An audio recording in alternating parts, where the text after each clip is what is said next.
Set. Welcome to infinite history. Here's something impossible. The Sumerians told a story about a great flood. A man named Utnapishtim built a boat, saved his family, saved the animals. The waters rose. The world drowned. Only those on the boat survived. The Hebrews told the same story, different name. Noah instead of Utnapishtim. Same boat, same animals, same flood, same survival. The Greeks had their version, Deucalion and Pyrrha, a flood sent by Zeus. Everyone drowned except 2 people on a boat. Set. India, Manu received a warning from a fish. Build a boat. A flood is coming. He built it. The waters rose. Only Manu survived. The Chinese have the story of Gunu. Massive floods. The world underwater. Civilization nearly destroyed. Native American tribes across both continents tell flood stories. The Ojibwe, the Hopi, the Inca, different details, same core event. Aboriginal Australians remember a great rising of waters. Pacific Islanders have flood myths on islands, separated by thousands of miles of ocean. Over 200 cultures have flood myths. That's not an exaggeration. Researchers have counted them. Over 200 distinct civilizations. Many had no contact with each other. They couldn't have shared the story. Yet, they all remember the same thing. A flood, massive enough to destroy the world. Recent enough to remember, specific enough to pass down through generations. Here's what makes this strange. These aren't vague disaster stories. They're specific. The water rose. It covered, everything. Almost everyone died. A few people survived, usually on a boat. Then the waters receded. Humanity started over. The details match too closely to ignore, but they're different enough that these aren't just one story spreading around the world. These are independent memories of the same event. Think about what that means. For all these cultures to remember a flood, something had to happen. Something big enough that people told their children. Who told their children? Who told their children? For thousands of years. Stories don't survive that long unless they matter, unless they're true, unless they're so important that forgetting them feels dangerous. But here's the problem. Geologically, there's no evidence of a single global flood that covered the entire Earth, at least not in human history, not in the last 200,000 years. So what are they remembering? Some scientists say it's simple. Humans live near water, rivers, coasts. When you live near water, you experience floods. Every culture would have flood stories because every culture experienced floods. But that doesn't explain the specificity. Local floods don't destroy the whole world. They don't require boats for survival. They don't make people feel like humanity almost ended. These stories feel bigger than that. Other researchers point to the end of the Ice Age. Around 11,000 years ago, the ice melted. Sea levels rose about 400 feet. Coastlines moved inland. Islands vanished. Low-lying areas flooded. That's massive. That's world-changing. That's the kind of thing people would remember. But 11,000 years is a long time. Can stories really survive that long? Maybe if they mattered enough, or maybe something else happened, something more recent, more devastating, something we haven't found evidence for yet. The mystery isn't just that these stories exist. It's that they exist everywhere independently, with the same core details. What did our ancestors see? What did they survive? And why does every civilization on Earth remember it? The planet was frozen, not metaphorically. Actually, frozen. Ice covered a third of Earth's land surface. Glaciers 2 meters thick sat on top of what's now New York City. Chicago was under ice. So was London, Berlin, Moscow. This wasn't ancient history. This was 20,000 years ago. Humans were alive, walking around, hunting, making tools, telling stories by fires. The world they knew was ice, and then it ended. Around 11,600 years ago, something shifted. The temperature rose fast, faster than it should have. The ice started melting. Think about what that means. Miles of ice turning to water. Where does that water go? Into the ocean. Sea levels rose about 400 feet. That's the height of a 40-story building. Imagine standing at sea level. Now, imagine the water rising 400 feet above your head. Coastlines moved inland, miles inland, islands vanished, river valleys flooded, land bridges disappeared under waves. This happened over thousands of years, but geological terms, that's fast. In human terms, it was slow enough to notice. Generation by generation, the water kept rising. Your grandfather remembered when the shore was over there. Your father remembered when it was closer. Now it's at your doorstep. The Black Sea is a good example. We'll get to the details later, but here's the basic story. It used to be a freshwater lake, smaller than it is now, lower than sea level, protected by a natural dam of land. Then the Mediterranean broke through. Salt water poured in. The lake became a sea. The shoreline moved miles inland, vast enough that people had to run. That happened around 5600 BCE. Recent enough that people remembered, recent enough to become a story. But the Black Sea wasn't alone. This was happening everywhere. The Persian Gulf used to be dry land, a river valley. People lived there. Archaeologists have found evidence. Then the sea rose. The valley flooded. The Gulf formed. The English Channel didn't exist. Britain was connected to Europe. You could walk from London to Paris. Then the ice melted. The water rose. The connection flooded. Britain became an island. Dogland was a large area of land connecting Britain to mainland Europe. Hills, rivers, forests. People lived there. We found their tools underwater, their hunting grounds, their homes. Then the sea took it, all of it gone under waves. In Southeast Asia, the Sun Shelf was exposed. A massive area of land bigger than India connected Indonesia to mainland. Asia. People lived there, migrated across it, built communities. The sea rose, the land flooded.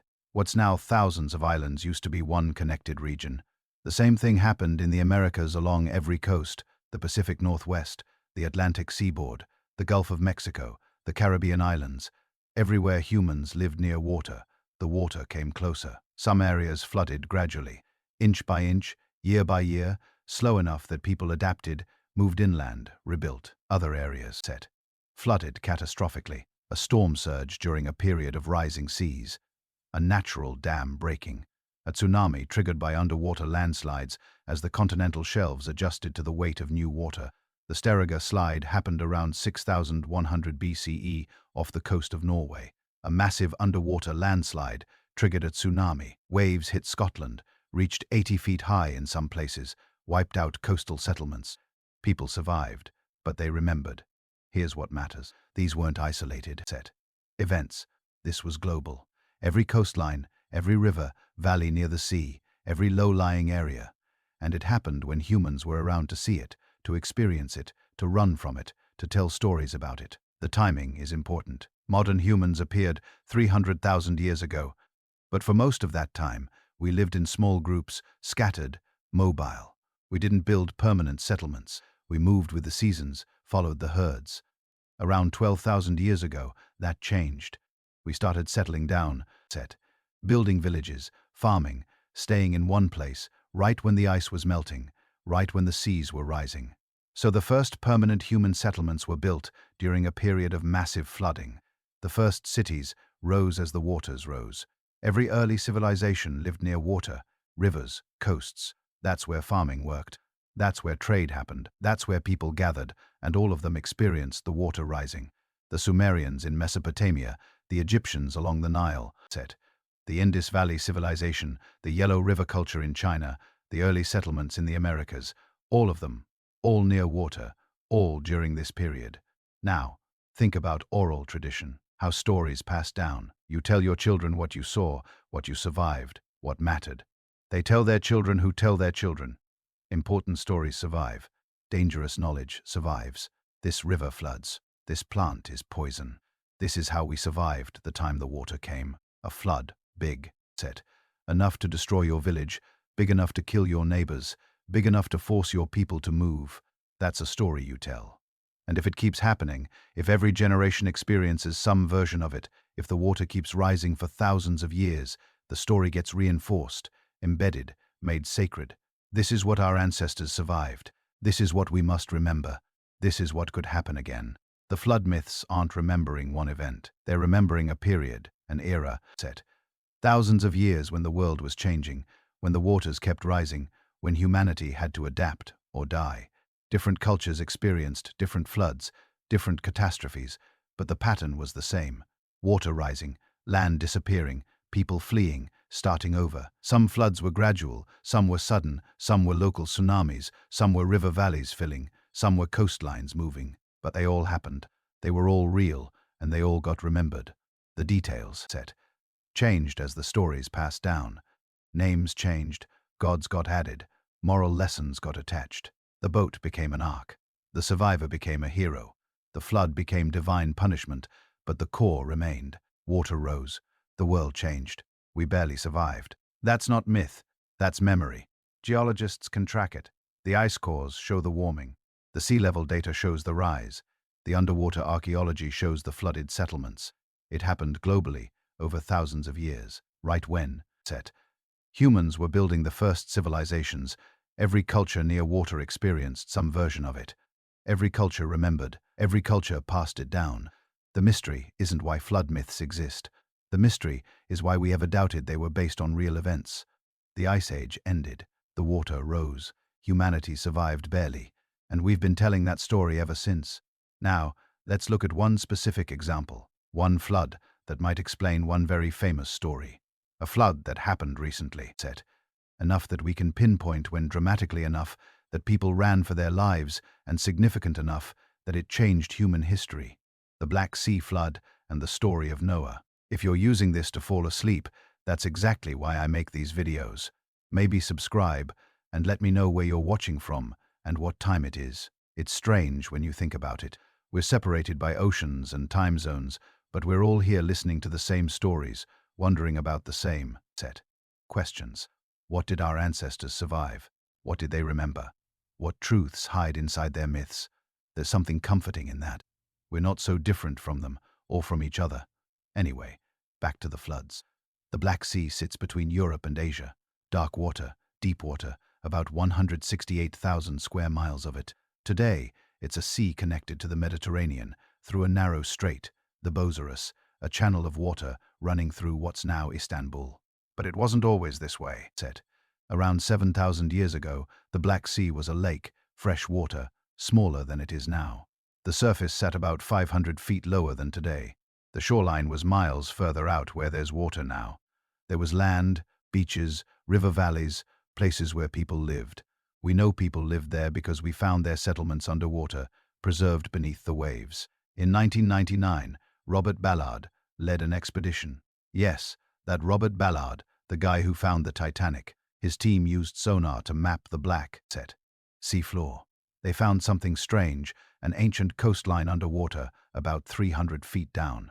They found river channels carved into the seabed, following paths that made sense when the water was lower. They found structures, rectangular shapes, too regular to be natural, buildings or what's left of them.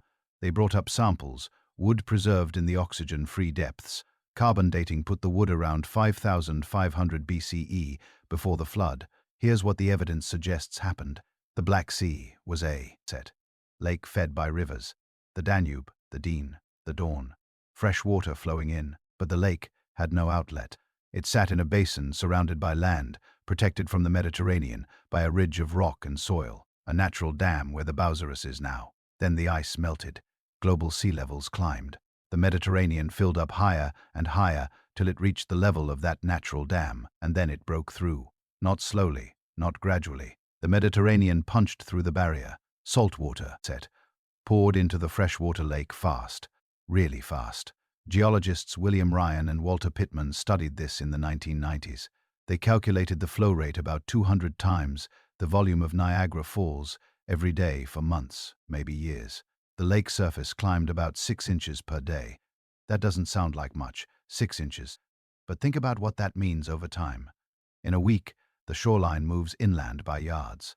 In a month, by hundreds of yards. In a year, by miles. If you lived on the shore, you'd notice, your beach disappears. Your fishing spots go underwater. Your village floods. You move inland. Build again. The water keeps coming. You move again and again. Eventually, you give up. You leave. You go somewhere the water can't reach. The lake became a sea. The shoreline moved about 100 miles inland in some places. Thousands of square miles of land went underwater. River valleys became bays. Hills became islands. An entire landscape drowned. This happened fast enough that people remembered. Slow, enough that they could escape. Nobody died in a sudden wave, but everyone lost their homes, their land, their world. The evidence keeps piling up. In 2000, Ballard's team found more structures clearly human-made. stone tools, pottery fragments, signs of agriculture, all underwater, all from before the flood. In 2003, they found preserved wooden beams carved, shaped, part of a building. Carbon dated to 5600 BCE, right when the flood happened. The sediment layers tell the story too. Cores drilled, set, from the seafloor, show a clear change. Below a certain depth, freshwater deposits, shells from freshwater mollusks. Above that depth, saltwater deposits, marine organisms. The transition is sharp, sudden, not gradual. The shells themselves are interesting. Freshwater mussels don't survive in saltwater. When the Mediterranean broke through, they died, all of them. At once, their shells settled to the bottom. A layer of death, marking the exact moment the lake became a sea. There's a hydrogen set. Sulfide layer too. The Black Sea is weird. Below about 200 meters, there's almost no oxygen, just hydrogen sulfide, poisonous. Nothing lives down there except certain bacteria. This happened because of the flood. When the salt water poured in, it was denser than the fresh water. It sank to the bottom, created a layer. The two types of water do not mix well. The bottom layer became stagnant, oxygen-free, perfect for preserving things, like ancient settlements. Scientists have debated the speed. Some think it happened over decades, others say centuries. But even if it took 100 years, that's fast. Fast enough for stories, fast enough for trauma, fast enough to remember. Think about the people who lived there. They had villages, farms, trade routes, culture. Then the water came. Not all at once, but relentlessly. You couldn't fight it. You couldn't stop it. All you could do was leave. Take what you could carry. Walk away from everything else. Your home, your fields, your ancestors' graves, all set underwater. Now, where did they go? Inland, up into the hills, into what's now Bulgaria, Romania, Ukraine, Turkey. They spread out, carried their stories with them, told their children about the land that drowned, the sea that swallowed their world. And here's where it gets interesting. The timing matches. The Black Sea flood happened around 5600 BCE. That's right, when agriculture started spreading rapidly through Europe. Before this, farming was mostly in the Middle East.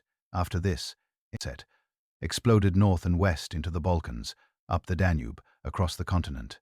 Maybe that's a coincidence, or maybe it's not.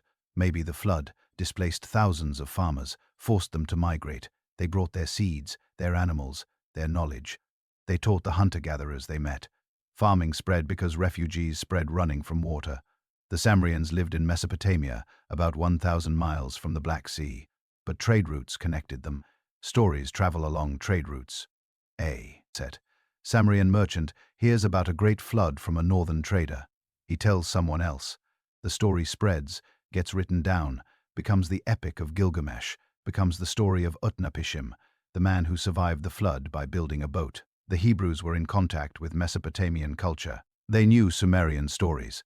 They adapted them.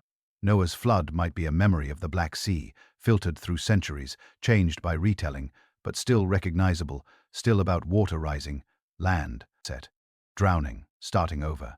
Is this the flood? The one flood that explains all the myths. Maybe the timing works, the scale works, the details work. A real event dramatic enough to remember, recent enough to pass down, specific enough to survive a story.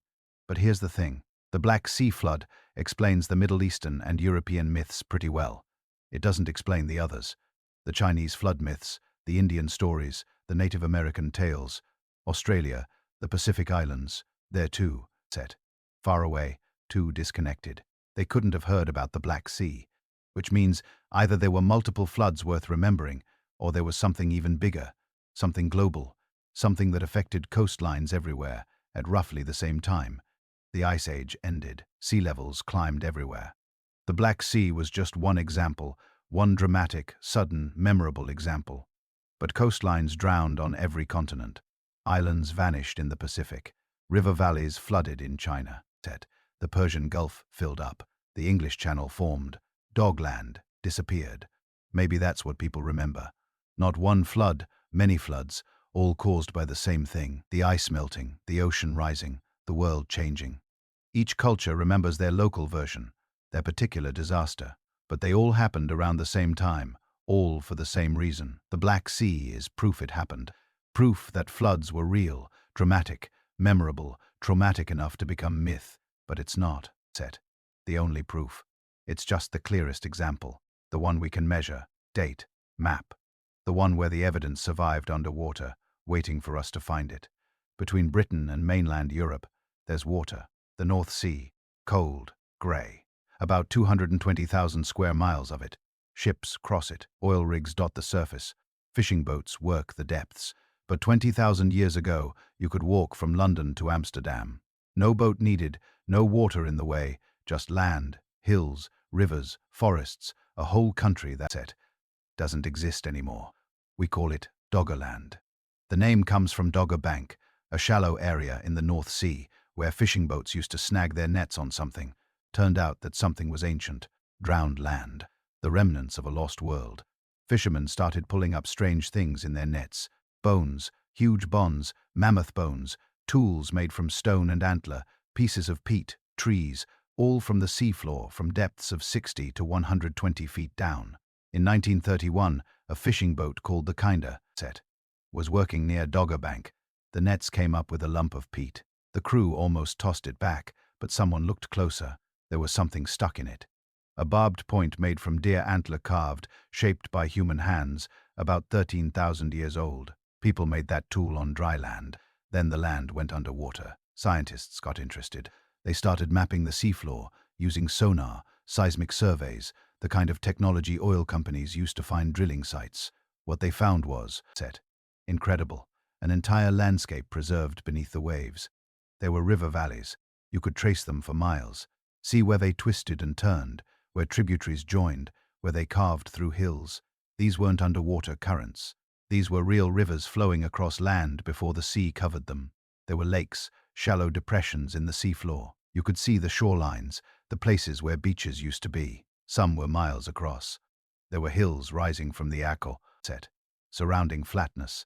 Islands now, if the water level dropped, but back then they were just high ground. Good places to camp. Good views for hunting. The land connected Britain to Europe, but it wasn't just a bridge. It was a place, a real place, where people lived, probably for thousands of years. Doggerland was huge. At its largest, it covered about 100,000 square miles, bigger than Britain. It stretched from what's now Scotland down to the Netherlands, east to Denmark, west to the English set coast. Right in the middle sat a massive river, fed by the Thames, the Rhine, the Seine, all flowing into one giant waterway, draining north into the Arctic Ocean.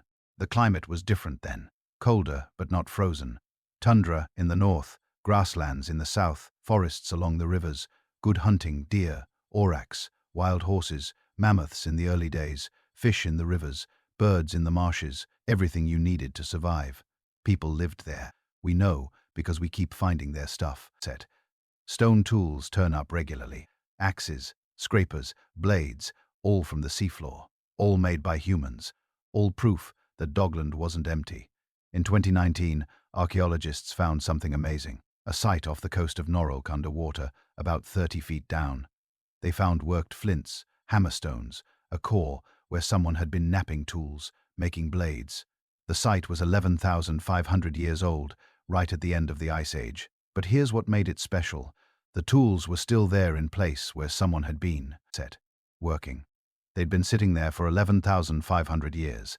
Then the sea came, covered them, preserved them, protected them from erosion and decay. That's rare.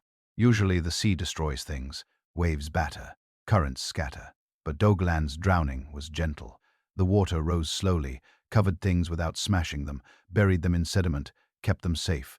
We'll probably never find settlements, wood rots, even underwater. Leather disappears, fabric's gone. What survives is stone, bone, antler, the hard stuff, the durable stuff, but it's enough to know people were there. How many people? Hard to say. Hunter-gatherers move around. They don't build permanent villages. Not usually. They follow the herds, follow the seasons, but Doggerland was rich. Lots of resources. Rivers for fish, forests for game, coastline for shellfish. You could support a decent population, maybe thousands of people, maybe more. They probably didn't think of it as one place. They had territories, hunting grounds, sacred sites, places they returned to, but it was all connected, all part of the same landscape, the same world. And then it started drowning. The ice melted. We covered that earlier. Global sea levels climbed, but Dogland didn't flood all at once. It happened in stages over thousands of years, slow enough that people adapted, fast enough that they noticed. First, the low areas went underwater. River valleys filled up, became estuaries, then bays, marshland spread. What used to be solid ground turned, set, boggy, wet, hard to cross. The coastline moved inland, year by year, generation by generation. The big river in the middle became an estuary. Saltwater pushed upstream. The fishing changed. Freshwater fish disappeared. Saltwater species moved in. People adjusted, changed their tools, changed their techniques, kept fishing. The hills became islands, isolated, cut off from the mainland. Maybe people still lived there for a while. Boats could reach them. But eventually, the islands got too small, too set, exposed, too far from resources. People left. Around 8,200 years ago, something dramatic happened. A massive underwater landslide off the coast of Norway, the Stoga Slide. Huge amounts of sediment collapsed, slid down the continental shelf, triggered a massive tsunami, a big one, maybe 80 feet high in some places. The wave hit Dogger Land, what was left of it. By then, most of the land was already underwater. Just a few islands remained. The tsunami finished the job, swept over the islands, destroyed, set, whatever was there. When the water receded, there was less land than before, just a few tiny rocks. Then those went under too. By 6,500 years ago, Doggerland was gone, completely submerged. Britain became an island. Europe was separate. The North Sea covered everything, but people remembered. They must have. The stories would have been incredible. Your great-great-grandfather lived on land that's now underwater, walked where ships sail, hunted where fish swim. The old people remembered when you, set, could walk to the continent, when there was no sea in the way, just land, solid ground, a whole country that drowned. Did those memories become myths? Maybe Britain has flood legends. So does Northern Europe. Stories about lands that sank beneath the waves, cities that drowned, people who had to flee rising water. Are those memories of Doggerland distorted by time, changed by retelling, but still carrying some truth, some echo of what really happened? We'll never know for sure. The stories are, set, too old, too changed. But the possibility's there. Real floods, real drowned lands, real people who survived. Their descendants told stories. Those stories spread, changed, became legends, became myths, but started with truth. Dogon proves floods happened, real ones big enough to drown entire countries, recent enough that humans were there, witnessed it, survived it, remembered it. And Dogland wasn't unique. This was happening everywhere. Every coastline, every continent, the ice melted. The ice melted, set. Seas rose. Land went underwater. People had to move, had to adapt, had to remember. The Persian Gulf used to be a river valley. The Red Sea was narrower. The Mediterranean coastline was miles further out. Indonesia was connected to mainland Asia. Australia and New Guinea were one landmass. The Bering Strait was dry land. You could walk from Asia to America. All of that drowned. All of it within human memory. Within the time frame where stories could survive, where oral traditions could, set, preserve the knowledge. Where people could say, my ancestors lived there, where the water is now, before the flood came. Every coastal culture would have flood stories. Because every coast flooded, the details would differ, the scale would vary, but the core memory would be the same. The water rose, the land drowned, we survived, we moved, we started over. Dogland is just the example we can measure. Map study, because it's recent enough, shallow enough, accessible enough. The evidence survived, set. But it represents something bigger, something global. The end of the Ice Age, the rising of the seas, the drowning of the old world, the beginning of the new one. The world our ancestors knew disappeared beneath the waves. They watched it happen generation by generation, and they remembered. They told their children, who told their children, who told their Tsar. The stories changed, got bigger, got stranger, mixed with other stories, other floods, other disasters. But somewhere in there, buried beneath, set, layers of myth and legend and time, there's truth, there's memory, there's Doggerland, and all the other drowned lands, all the other lost worlds, all the other floods that really happened. The Mediterranean holds secrets beneath the waves, cities that shouldn't exist, structures too old to explain, places where people lived before the water came. Off the coast of India near Gujarat, there's something strange. About 120 feet underwater, the Gulf of Cat, in 2001, marine archaeologists were doing routine surveys, mapping the seafloor, looking for shipwrecks. They found something else. Sonar showed geometric patterns, regular shapes, too regular to be natural, long straight lines, right angles, structures. They sent down cameras. The images were murky, sediment clouds, everything at that depth, but you could see it.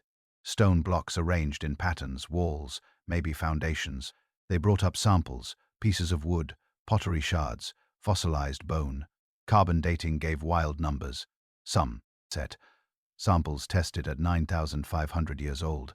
That's older than the pyramids, older than Stonehenge, older than most civilizations we know about. The discovery sparked debate.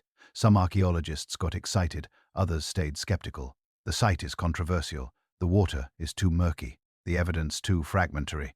But something's down there. Whether it's a city or just natural formations, we're not sure yet, but it's there, underwater. Old, strange. Japan has its own mystery. Off the coast of Yonauni, island, about 80 feet down. A diver found it in 1986. He was looking for hammerhead sharks, found stone terraces instead. The Yonauni Monument, that's what they call it.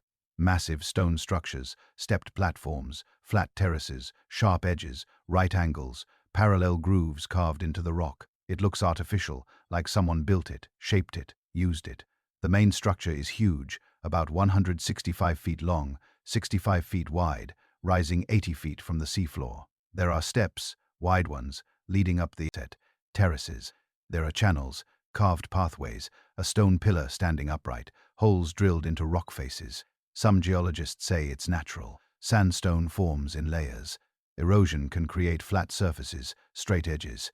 The whole thing could be a quirk of geology, water and time doing what they do. But other experts aren't convinced. The right angles are too precise, the steps too regular, the channels too straight. Nature doesn't usually work that way. Not this cleanly, not this symmetrically. If it's artificial, it's old, really old. The structure would have been above water during the last ice age when sea levels were lower. That puts it at least 10,000 years old, maybe older, before any civilization we know about. Before agriculture, before cities, before writing. Who would have built it? Hunter-gatherers. We don't think they built monuments. Not usually. But maybe we're wrong. Maybe some groups did. Maybe they had reasons we don't understand. Religious sites, ceremonial platforms, meeting places. We don't know. The site sits there waiting. Divers visit it, film it, measure it, debate about it. But the ocean keeps its secrets. The sediment hides details. The depth makes excavation difficult. So, it remains mysterious, possibly natural, possibly ancient, definitely strange. Cuba has reports too. In 2001, a marine engineering company was mapping the seafloor off the western coast using sonar. They found structures about 2,000 feet down. That's deep, really deep. Too deep for normal diving.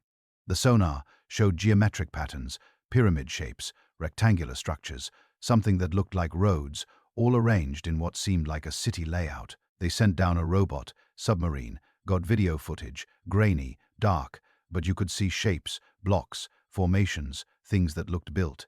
The depth is the problem. At 2,000 feet, that site would have been underwater for an incredibly long time, since before the last ice age, before humans were supposed to be in the Americas. The timeline doesn't work. Unless our timeline is wrong.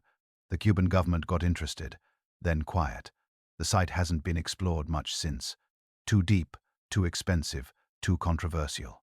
But the sonar images exist. Something's down there. Whether it's ancient ruins or underwater geology, nobody's proven it either way. The Mediterranean keeps giving up secrets near Alexandria, Egypt, Heracleon, and Canopus. Two cities lost for over 1,000 years. People knew they existed. Ancient texts mentioned them.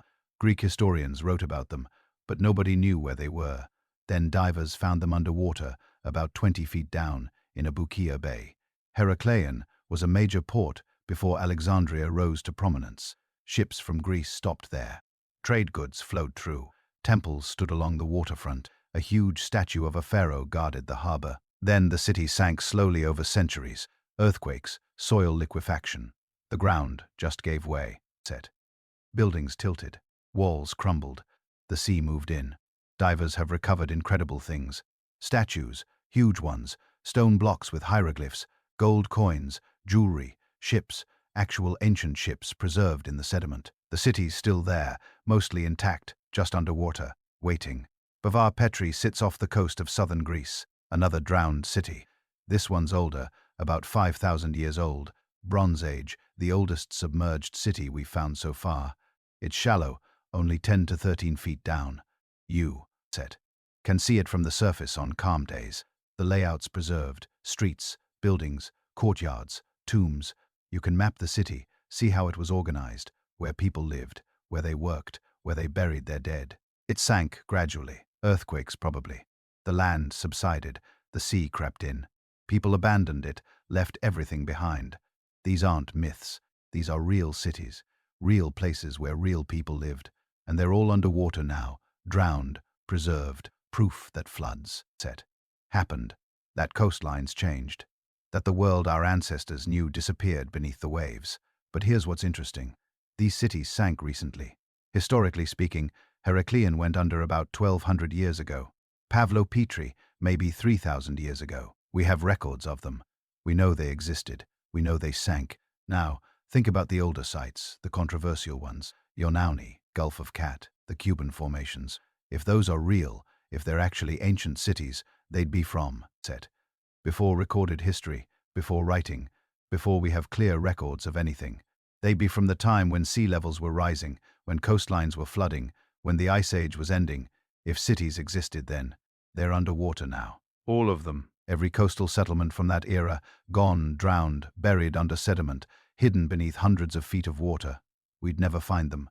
Not without incredible luck, not without knowing exactly where to look. How many cities are down, Set? There? How many settlements?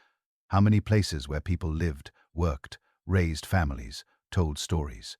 Hundreds, thousands, all lost, all forgotten, except maybe in stories, in myths, in flood legends passed down through generations. The ocean covers 71% of Earth's surface. Most of it has never been explored. Not really. We've mapped it with sonar, but that's different from actually looking, actually searching, actually excavating. The depths hide everything. Sediment buries things, currents, scatter evidence, time, erosion details. We found a handful of underwater sites by accident, mostly fishermen snagging nets, divers exploring sonar surveys looking for something else. But we're not systematically searching. We don't have the resources. The technology is expensive. The ocean is huge. The depths are challenging. What we found is probably a tiny fraction of what's there. The obvious stuff, the shallow sites, the lucky discoveries. But deeper down, further out, in places nobody's looked, there could be anything. Entire cities, whole civilizations, lost worlds we don't even know existed. And the deeper you go, the older things get, because sea levels rose, the shoreline moved inland. What's 300 feet down now was coastline 15,000 years ago. What's 400 feet down was coast 20,000 years ago. Every coastal city from that era is underwater. Every port, every fishing village, every settlement built near the sea, all drowned, all hidden, all waiting. This changes how we think about flood myths. They're not just memories of rising seas. They're memories of lost places, actual cities, actual homes, actual lives. Your ancestors lived there, where the water is now, before it went under, before the flood came, before everything changed. The stories say the world flooded, that cities drowned, that people had to flee, that civilization nearly ended. And they're right. It did happen. We have proof underwater, scattered across every ocean in depths we're only beginning to explore. The evidence is there, submerged, preserved, waiting for us to find it. So why does everyone remember a flood? That's the real question, not whether floods happened. We know they did. Sea levels rose 400 feet. Coastlines moved inland. Cities drowned. That's proven. The question is why the memory survived, why it became myth, why cultures separated by oceans tell the same story. Most history gets forgotten. Villages burn. Battles happen. Kingdoms fall. A generation passes, then another. Details blur. Names fade. Events merge together. Within a few hundred years, specifics disappear. What remains are fragments, vague impressions, stories that might be true but probably aren't. Yet flood myths persist, crystal clear, passed down for thousands of years across hundreds of cultures with details intact. The water rose, everything drowned, a few survived. Humanity started over. That's specific, that's detailed, that's remembered. There's a theory, several actually, about how collective memory works, about what kinds of events stick in cultural consciousness, about why some stories survive when most don't. Trauma creates memory, not pleasant experiences, not normal days. Set. Trauma, the things that hurt, the things that threaten survival, those get remembered, those get passed down, because forgetting them could be fatal. Your ancestors lived through something terrible. A flood, maybe an earthquake, a volcanic eruption, whatever it was, it killed people, lots of people, changed everything. The survivors told their children, warned them, explained what happened, why they had to leave their homes, why half the family was gone, why the world looked different now. Those children told their children. The story changed slightly. Details shifted, but the core remained. Something bad happened. Water rose. People died. We survived. Remember this. Generation after generation, the story evolved, became more dramatic, more mythological. Gods got involved. Explanations emerged, reasons why it happened, lessons about what it meant. But underneath all that, the memory stayed, the flood, the destruction, the survival. Psychologists call this cultural trauma. Events so devastating they mark an entire society. They become part of group identity, part of how that culture understands itself. We are the people who survived the flood. That's who we are. That's our story. Set. The Holocaust gets remembered, not because it happened recently, but because it was traumatic, devastating, world-changing. Survivors told their stories, made sure people knew, made sure nobody forgot. That memory will last centuries, maybe millennia, because trauma sticks. Same with 9/11. People who weren't even born yet will know about it. Their grandchildren will know it was traumatic enough, significant enough, shocking enough. The memory won't fade, not for generations. Now scale that back, way back to a time before writing, before cities, before agriculture. Your ancestors lived in small groups, maybe 50 people, maybe 100. Everyone knew everyone. You grew up with the same faces your whole life. Your world was small, contained, predictable. Then the flood came. Maybe it was the Black Sea breakthrough. Maybe it was a tsunami. Maybe it was just sea level rise happening fast enough to notice.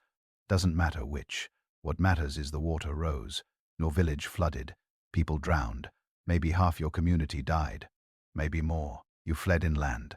Left everything behind. Your home, your tools, your food stores, the places you knew, the land your grandparents lived on. Set. All underwater now. All gone. You started over somewhere new, somewhere higher, somewhere safe. That story gets told around fires to children, to grandchildren. We used to live there. Where the water is now, before it came, before everything changed, before half of us died. Remember this. Don't forget, this is who we are. The story spreads. Other survivors have similar tales. Different locations, different details, but the same core event. Water rising, homes flooding, people dying, survivors fleeing. The stories merge, blend together, become one story. The story of the flood. Here's what makes this theory compelling. Flood myths aren't random. They cluster geographically, temporally. They appear in places where flooding actually happened, where sea levels actually rose, where coastlines actually changed. They appear in cultures descended from coastal peoples, from groups who lived near water, who would have experienced flooding firsthand. Indigenous Australian flood myths describe specific locations, real places now underwater. The stories say these were islands once or coastal plains, now they're ocean. Aboriginal peoples have lived in Australia for 65,000 years, said. They were there when sea levels rose, when coastlines flooded, when islands disappeared. They remember their stories. Remember Pacific Island myths describe land bridges, connections between islands now submerged. Geologists confirm it. Those land bridges existed during the Ice Age when sea levels were lower, when you could walk between islands. Then the ice melted, the bridges flooded, the islands separated. The myths remember Native American flood stories concentrate in certain regions, coastal areas, river valleys, places where flooding would have been catastrophic. The details vary, but the pattern holds. Floods happened where water could rise, where people lived near shorelines, where sea level change would matter. This isn't coincidence. These is memory, encoded in myth, preserved through storytelling, passed down through generations. The details got mythologized. Gods and heroes entered the narrative. Supernatural explanations emerged, but the core remained true. There was a flood. It destroyed our world. We survived. Remember, some researchers think the myths are even older than they trace back to a single event, one catastrophic flood. So devastating it marked every culture set. So traumatic it became universal memory, humanity's shared nightmare, the time we almost didn't make it. The Younger Das impact hypothesis suggests something like this. About 12,800 years ago, something hit Earth, maybe a comet, maybe an asteroid, maybe fragments of both. The impacts triggered wildfires, melted ice sheets, caused rapid sea level rise, created massive flooding, ended the Ice Age abruptly, nearly ended humanity too. The evidence is controversial. Some scientists support it, others don't. But if it happened, it would explain things. Why flood myths are universal. Why they're so similar. Why do they all remember the same thing? Because they're all remembering the same event. The day the world flooded. The day everything changed. The day humanity almost died.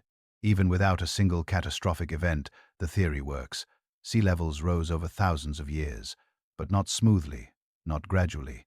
There were pulses, sudden jumps, periods when melting accelerated, when ice sheets collapsed, when sea levels spiked. Those pulses would have caused flooding, rapid flooding, the kind people notice, the kind people remember. Meltwater Pulse 1A happened around 14,600 years ago. Sea levels jumped 50 feet in less than 500 years. That's fast, really fast. Coastlines moved miles inland, islands vanished, river deltas flooded. People fled, people died, people remembered. Meltwater Pulse 1B happened around 11,300 years ago. Another spike, another 25 feet. More flooding, more displacement, more trauma, more memory. Each pulse would have created flood stories. Each coastal group affected would have developed myths.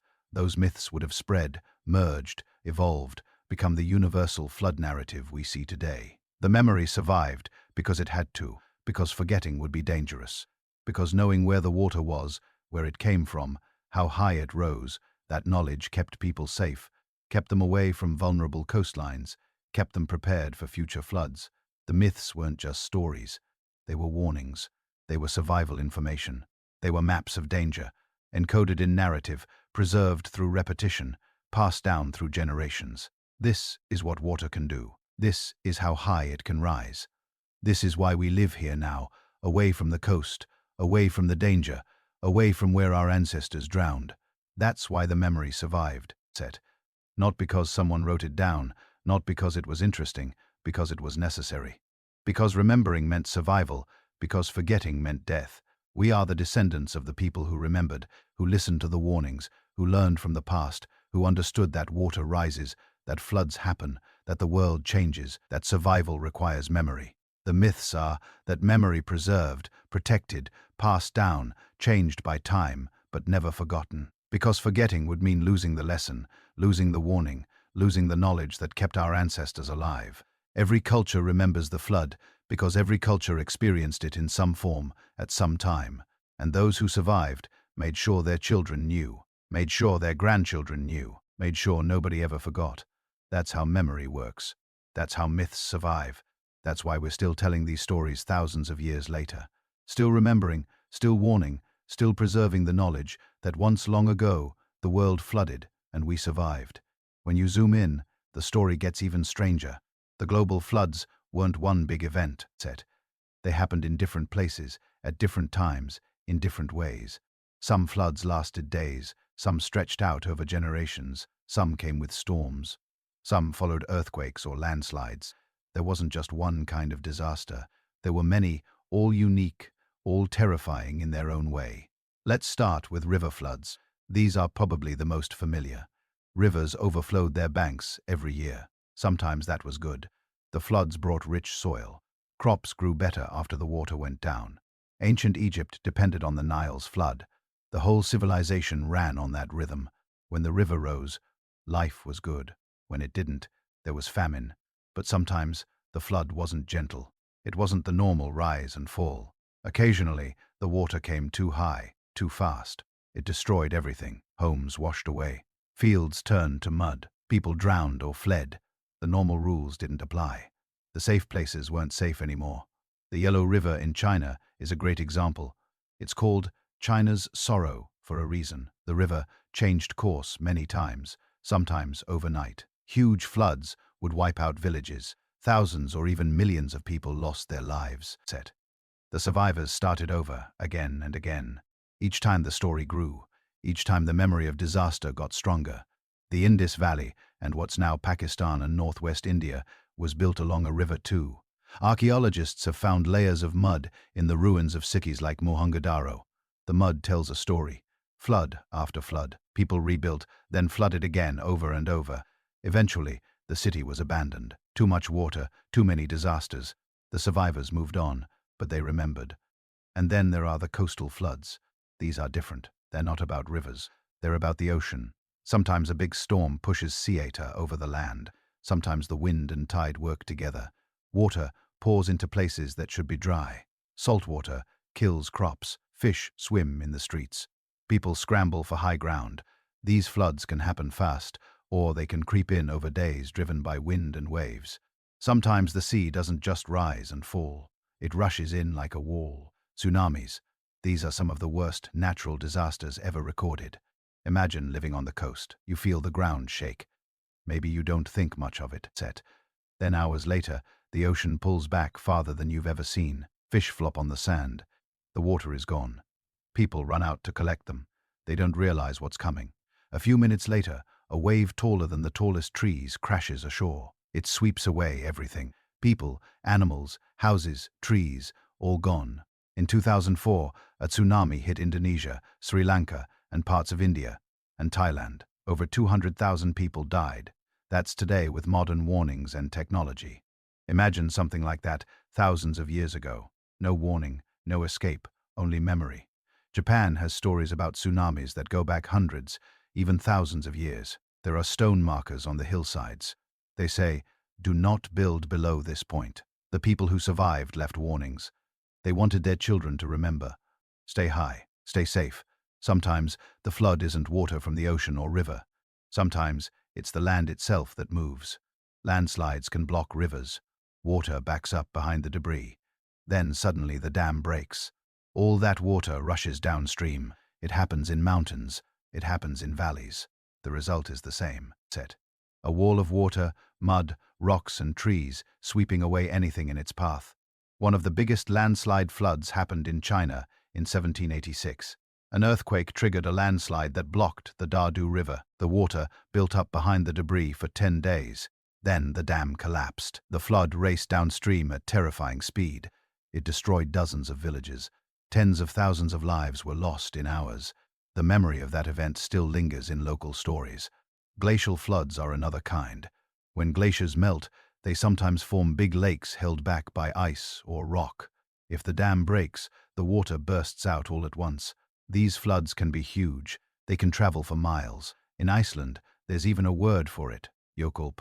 It means glacier run. The water can carve out valleys, destroy everything in its path, and change landscapes forever. In North America, after the last period of ice, there was a glacial lake called Lake Missoula. It covered parts of Montana, Idaho, and Washington. The lake was held back by a wall of ice. Every so often, the ice dam collapsed. Billions of gallons of water rushed out. The floods were so massive they carved canyons, moved giant boulders, and shaped the land in ways you can still see today. The people who lived in these places saw the land change in front of their eyes. Forests vanished. Rivers found new paths. Land that was safe became a lake. The survivors didn't just move. They carried stories with them. Stories about the day the world changed. Stories about water swallowing the land. Even in places far from the sea, there were floods. The Caspian Sea is the largest enclosed body of water on Earth. It's not connected to the ocean, but its level has shifted wildly over time. Sometimes the shoreline moved miles. Settlements that were once safe ended up underwater. The same thing happened in the Persian Gulf. What's now water used to be dry land dotted with rivers and lakes. People lived there. They left behind tools and hearths. Then the waters came. The old land vanished. In South America, the Amazon River is famous for its floods. During the rainy season, the river spreads out for miles. Forest turns to swamp. Villages become islands. People have learned to live with it. They build houses on stilts. They tie boats to their doorsteps. But every so often, a flood comes that's bigger than anyone remembers. It destroys everything that's been built. Afterwards, the people tell the story. They warn their children. They start over. Australia has its own flood stories. Aboriginal Australians remember times when the coast was farther out, when you could walk to islands that are now surrounded by ocean, when rivers cut through land that's now underwater. Some of their stories match what geologists have found. They describe landscapes you can't see anymore, but the memory remains. In Africa, the Nile isn't the only river that floods. The Niger, the Congo, the Zambezi all have their own rhythms. People learn to expect the water, but sometimes the river changes its mind. Floods come at the wrong time. Too high, too long, settlements vanish, fields disappear. The survivors remember the Americas have more than just the Amazon. The Mississippi River has flooded again and again. In 1927, a huge flood covered 27,000 square miles. Hundreds of thousands lost their homes. That's in living memory. But floods like it happened before. Indigenous peoples in North America had stories about great floods. The details are different. Sometimes it's rain, sometimes the river, sometimes a giant beaver or trickster spirit is to blame, but always the water wins. What ties all these events together? It's the pattern. Not every place flooded at the same time. Not every flood was global, but almost everywhere people experienced water rising, land disappearing, and lives being turned upside down. These weren't gentle changes, they were disasters, sometimes sudden, sometimes slow, but always powerful enough to leave a mark. The details of each story depend on the land. In river valleys, the myth is about angry rivers or rain that never stops. On the coast, it's about the sea swallowing the land. In the mountains, it's lakes breaking free or glaciers bursting. Sometimes the stories include animals, sometimes gods, sometimes just the water itself, acting like a living thing. As people moved, they carried these memories with them. When they settled new land, they told their children about the dangers. Don't build too close to the river. Don't trust the calm sea. Watch for signs in the clouds. Listen for the ground rumbling. These lessons became traditions. Then they became stories. Then, over time, they turned into myths. It's easy to think of myths as just stories. But for ancient people, they were more than that. They were warnings. They were survival guides. They explained why things were the way they were, why the land was shaped a certain way, why there were shells on top of mountains, why there were giant boulders in the middle of a field. The answer was always the same. The flood put them there. As societies grew, the stories changed. New gods appeared. Old details got dropped or twisted, but the core stayed the same. Water came, things were lost, people survived. Remembering that was important. It wasn't just about fear, it was about respect. Respect for the power of nature, for forces bigger than any one person or group. Sometimes the stories got tied to real stories, places. In Greece, there's a cave called the Cave of Deucalion. Local people say it's where the survivors of the flood hid. In India, there's a temple on a hill in Gujarat. The legend says Manu's boat landed there after the flood. In China, stories about Yu, the great taming the floods, are linked to real rivers and dams. Even today, people make pilgrimages to these places. The memory is alive. Other times, the memory is hidden in rituals. In Egypt, the annual flooding of the Nile was celebrated with festivals. In Mesopotamia, the king performed ceremonies to keep the river gods happy. In the Americas, ceremonies mark the start and end of rainy seasons. These were more than parties. They were ways of dealing with fear, ways of asking for safety, ways of saying we remember. What's strange is how the details echo across the world. The names change, the landscapes change, but the shape of the story stays the same. Sometimes it's a boat, sometimes a mountain, sometimes an animal warning people, or a god giving a sign. But always the story ends with survivors looking at a changed world, starting over. Why does this matter? Here's the thing that keeps me curious. You can't see trauma in the rocks. You can't measure fear with a ruler. But you can see it in stories, in myths passed down for hundreds of generations, in warnings carved on stones, in places nobody dares to build even when the land looks safe. It shows how people learned from disaster, how memory became a tool for survival, how telling the right story could save lives long after the event itself was forgotten. That's why these stories outlasted everything else. Not because they were fun to tell, but because they mattered. We don't know every detail. We'll never know exactly what happened or where or when. But we can follow the clues. We can look at drowned cities, lost valleys, and strange stones on mountaintops. We can listen to the myths and see what they remember. Sometimes the stories are the only map we have, and that's the real power of regional flood myths.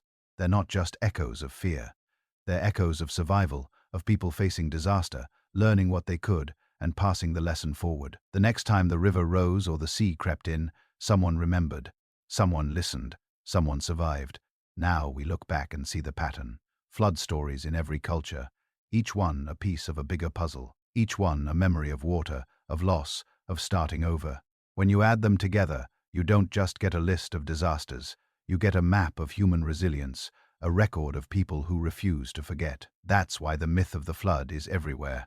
Because floods really happened, because the survivors made sure nobody forgot. Not just for their own sake, but for everyone who came after, for us. And there's still more. Some people think there was a single massive flood, something sudden, something that changed the world overnight. Could one event explain all these stories? Or are we seeing many smaller disasters, each one shaping a piece of the myth? To answer that, we have to look at the biggest theories, the ones that talk about impacts from space. Rapid melting events so huge they'd shake the whole planet.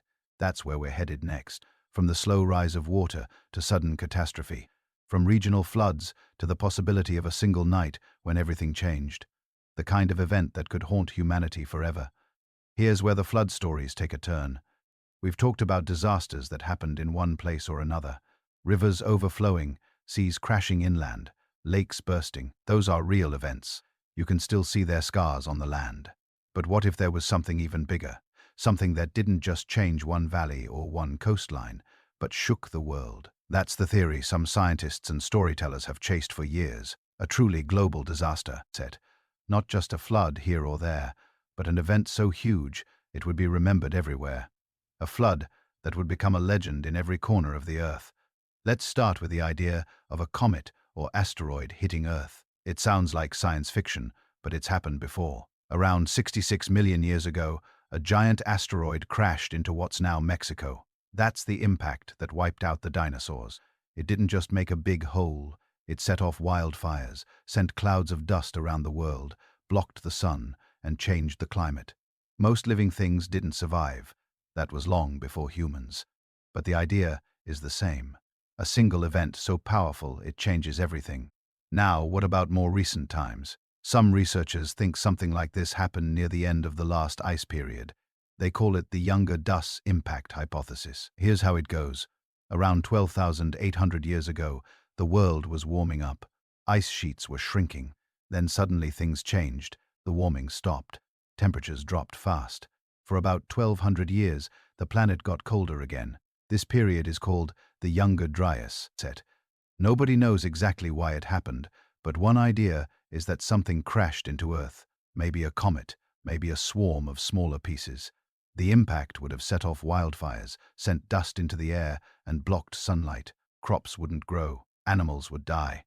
People would have to move or starve. There's some evidence for this.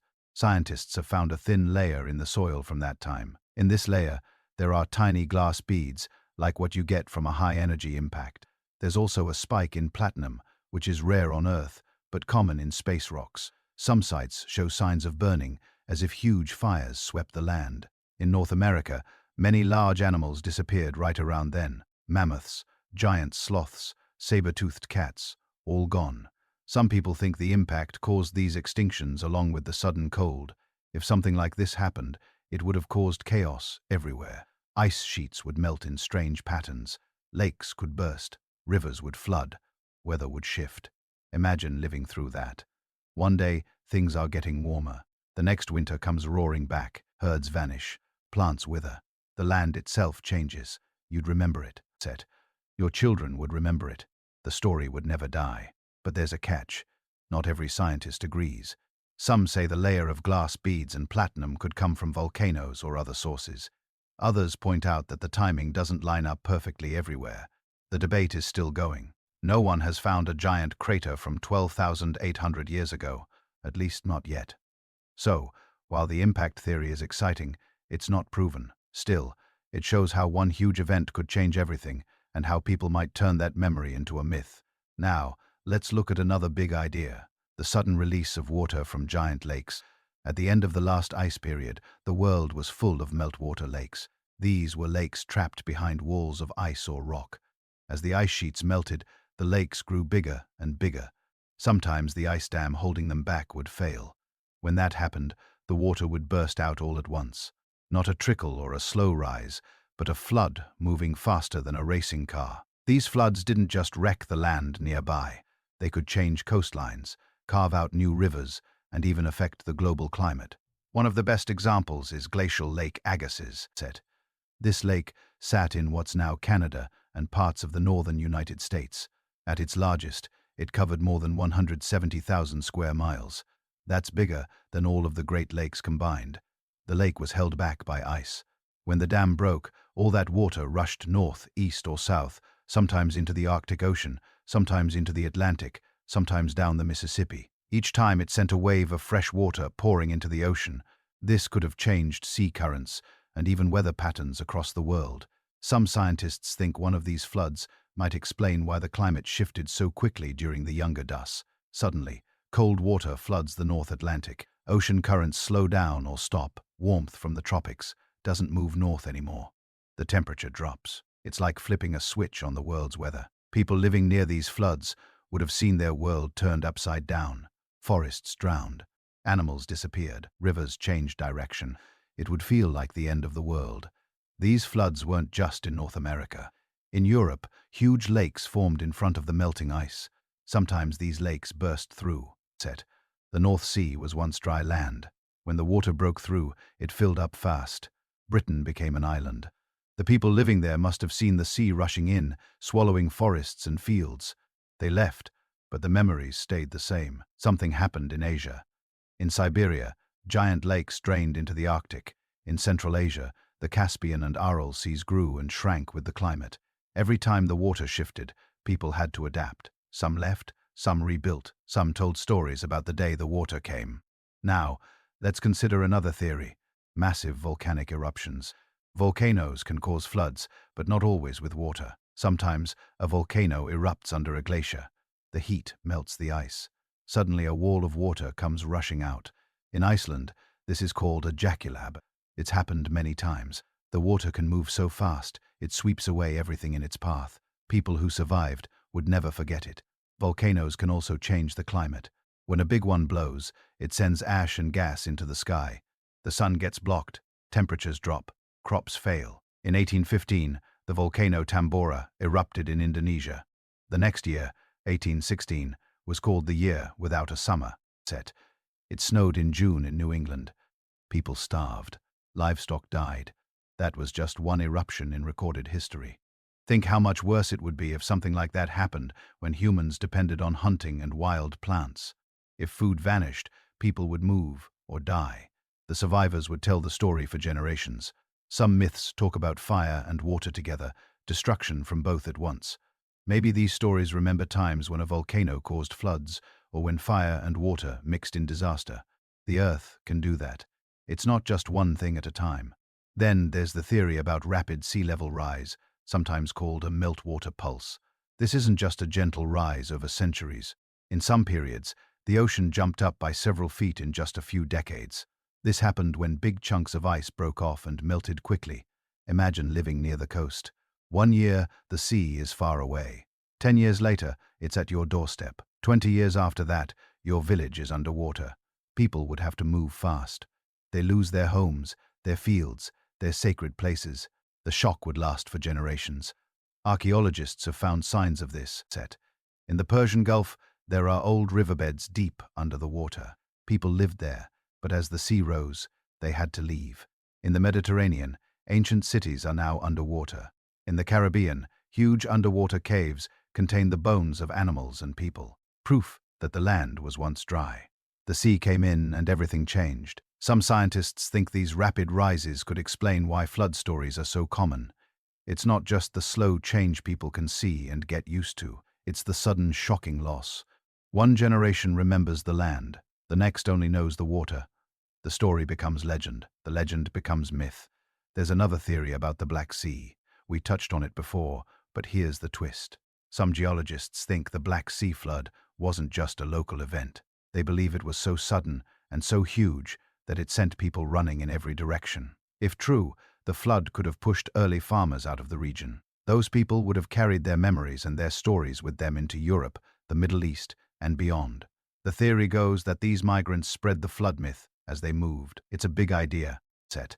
Not everyone agrees, but if it happened, it would help explain why so many cultures in that part of the world have similar stories. Now, let's zoom out and talk about memory itself. Why do some disasters become myths? Why do others fade away? Memory is strange. People remember what hurts. They remember what shocks them. They remember what makes them feel small. A single flood might wash away a village, but the story could grow over time. The next time disaster strikes, the story gets retold. Details get added. Fear mixes with memory. After a few generations, the event becomes bigger than life. But sometimes a real event is so huge that it doesn't need to be exaggerated. If you saw the ocean pouring in, if you watched your world vanish, you'd never forget. You'd tell anyone who'd listen. You would warn them. That's how legends grow. That's how myth becomes a tool for survival. Scientists have tried to figure out if there was one event that explains all the flood stories. Some say yes, a single world-shaking disaster. Others say no. They think it's a pattern. Many smaller events repeated again and again all over the world. The details change, but the feeling is the same. Loss, fear, survival, hope. There's a lesson here. The earth is always changing. Sometimes it moves slowly. Sometimes everything shifts at once. People have always had to adapt. Sometimes they do it by moving. Sometimes by rebuilding. Sometimes by remembering. The stories are like road signs pointing backwards in time. This happened here. Beware. The water came. It could come again. We survived. You can too. It's easy to look at myths and see only fantasy. Boats that hold every animal. God sending rain for weeks. Mountains rising above the flood. But behind the magic, there's real fear, real memory, real loss. The stories aren't just entertainment. They are a way to make sense of the world, to find meaning in disaster, to pass down warnings in a way people won't forget. Think about this. If you survived something huge, how would you explain it to your children? You'd want them to understand the danger. You'd want them to respect the signs. Maybe you'd exaggerate a little to make sure they listened. Maybe you'd add heroes and gods to give them hope. The story would change as it was told and retold, but the heart of it would stay the same. That's why these theories matter, Set. They show us how memory works. They show us how people turn disaster into a lesson, how they use stories to heal, to warn, to shape the future. Some scientists dig for evidence. Some study old texts. Some listen to the myths. They're all looking for the same thing. A way to connect the past to the present. Here's something else to think about. The flood stories aren't just about water. They're about survival, about starting over when everything is lost, about trusting that life will go on, even when the world seems broken. That's the part that lasts. That's why the stories are still with us. So, what's the answer? Was there one big flood or many small ones? Was it a comet, a burst lake, a rising sea, or all of the above? Maybe we'll never know for sure. Maybe the truth is a mix of everything. The earth is full of surprises. People are good at remembering what matters. Sometimes the only way to hold on to a lesson is to turn it into a story, and that's the real impact of the flood myth. It's a map of loss drawn in memory. It's a warning and a promise. It says, pay attention, the world can change in a moment. It says, if disaster comes, remember what we learned. Set. Start again. Now, we've looked at the science. We've seen floods, impacts, and eruptions. But there's more to the story. Next, we'll look at the psychology.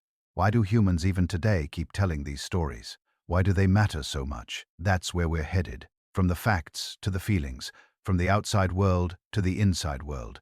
Why we remember, why we dream of floods, even when the water is far away.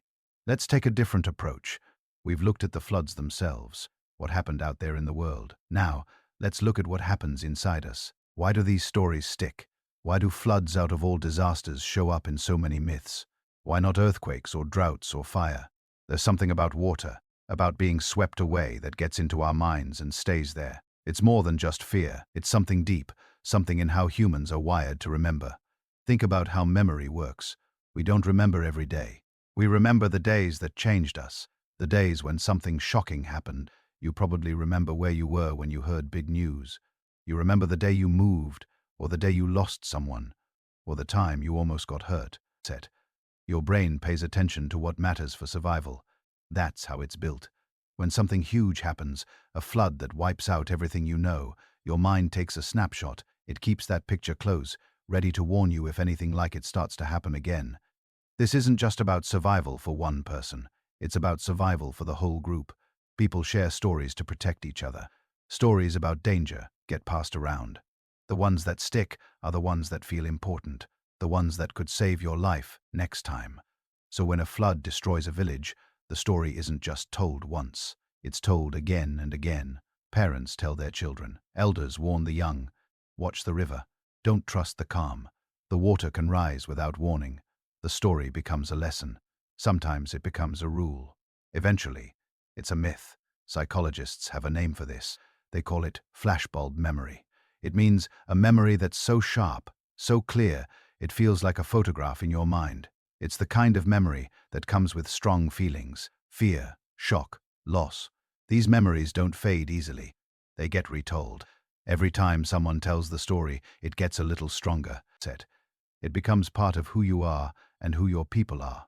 But here's where it gets interesting. Not every disaster becomes a myth. Some are forgotten. Some are remembered only in small ways. Why do floods stand out?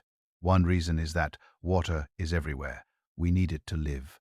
It gives life, but it can also take life away. It's not an enemy, but it's not a friend either. It's something you have to respect. When it turns dangerous, it feels like the whole world is against you. The ground you trusted vanishes.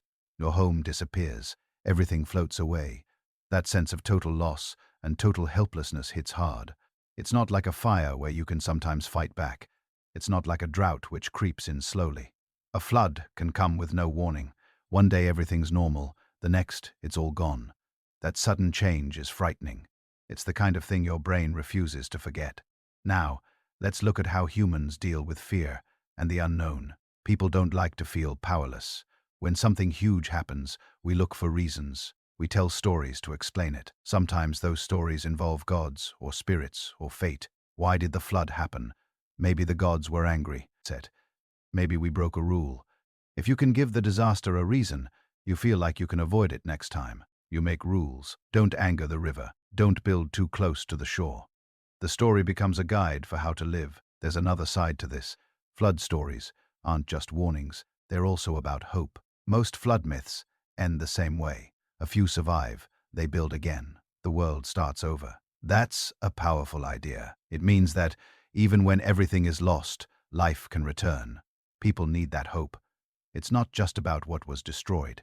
It's about what comes after. So, let's talk about how these stories grow. When one person tells a story, they shape it a little. They add details. Maybe they make it bigger. Maybe they make it scarier. Or maybe they add a hero, a person who saves others or outsmarts the disaster. Over generations, the story changes. What started as a memory of a real flood becomes something more. It becomes a legend than a myth. This is called myth-making. It's something every culture does. It's how we turn memories into stories, and stories into lessons. Myths aren't just made-up tales. They're ways to explain big, confusing events. They help people feel less alone. If your ancestors survived a flood and you hear the story, you feel connected to them. You feel stronger. You know that survival is possible. Let's look at some examples. In many Native American stories, the flood is sent as a test. The people who listen to the warnings survive. The people who ignore them are swept away. The lesson is clear. Pay attention to the world. Don't get too comfortable. Disaster can come when you least expect it. In the story of Manu from India, it's a fish who gives the warning. That's unusual. A fish is a messenger. But it makes sense. Who knows more about water than a fish? The story teaches that help can come from unlikely places and that you have to listen carefully to the world around you. In ancient Greece, the survivors of the flood, Deucalion and Pyrrha, throw stones over their shoulders to create new people. It's a strange detail, but it shows something important. Out of destruction comes creation. Even after the worst disaster, you can start again. Something new can grow from what's left. Why are these stories so similar, even in places that never met? Here's a theory. Set. Humans everywhere have the same basic brain structure. We feel fear. We want answers. We need hope. When faced with disaster, we reach for the same kinds of stories. Water destroys, but it also purifies. A flood can be an ending, but it's also a new beginning. These are ideas that make sense on a deep level no matter where you live. There's another idea called archetypes. It means certain symbols and story patterns show up in many cultures. Carl Jung, a famous psychologist, wrote about this. He believed that some stories come from shared human experience, not just from history. The flood for him was one of those symbols. It's about washing away the old, making room for the new. It's about chaos turning into order. Not everyone agrees with Jung, but you can see his point. The same kinds of stories appear again and again in places far apart. Maybe it's because people face similar disasters, or maybe it's because our minds work in similar ways. Either way, the flood story is one of those patterns that keeps coming back. Let's talk about fear for a moment. Fear is powerful. It makes us pay attention. It makes us remember, but it also makes us creative. When we're afraid, we imagine what could happen next. We look for ways to avoid danger. We invent explanations. We come up with rules. That's how myths grow. They're not just stories about the past. They're tools for the future. In some flood myths, the disaster comes as a punishment. The people did something wrong, and the flood is the consequence. In other stories, the flood is just random, a force of nature with no reason behind it. That difference matters. If disaster is punishment, you can avoid it by behaving well. If it's random, you have to stay alert. You have to be ready for anything. Both kinds of stories help people cope. If you believe you can control the future by following rules, you feel safer. If you believe the world is unpredictable, you might focus on being prepared. Either way, the myth gives you something to hold on to. There's a deeper layer, too. Flood myths are often about cleansing. The world is full of problems, crime, sickness, chaos. The flood comes, wipes everything clean, starts over. It's a scary idea, but also a hopeful one. Maybe things can get better. Maybe the world can be fixed. Children learn these stories early. They hear them from parents, teachers, storytellers. The stories stick because they're dramatic, but also because they make sense of things that are hard to understand. Why do bad things happen? Why do good people suffer? The flood myth offers an answer, even if it's not a simple one. There's also something about the rhythm of the story. Water rises. Everything is lost. Then there's a pause. A boat floats. A mountaintop appears. Life begins again. It's like breathing. In, out, loss, renewal. That rhythm feels natural. Maybe that's why the myth is so easy to remember. Let's not forget the role of community. When a disaster happens, people come together. They help each other. They rebuild. They share memories. Telling the flood story is a way to stay connected. It's a reminder that you're not alone. Others have faced disaster and survived. So, can you? Some researchers think flood myths are a way to explain the unknown. Ancient people didn't have science the way we do now. When they saw strange things, fossils on mountaintops, shells far from the sea, they needed a reason. A flood explained it.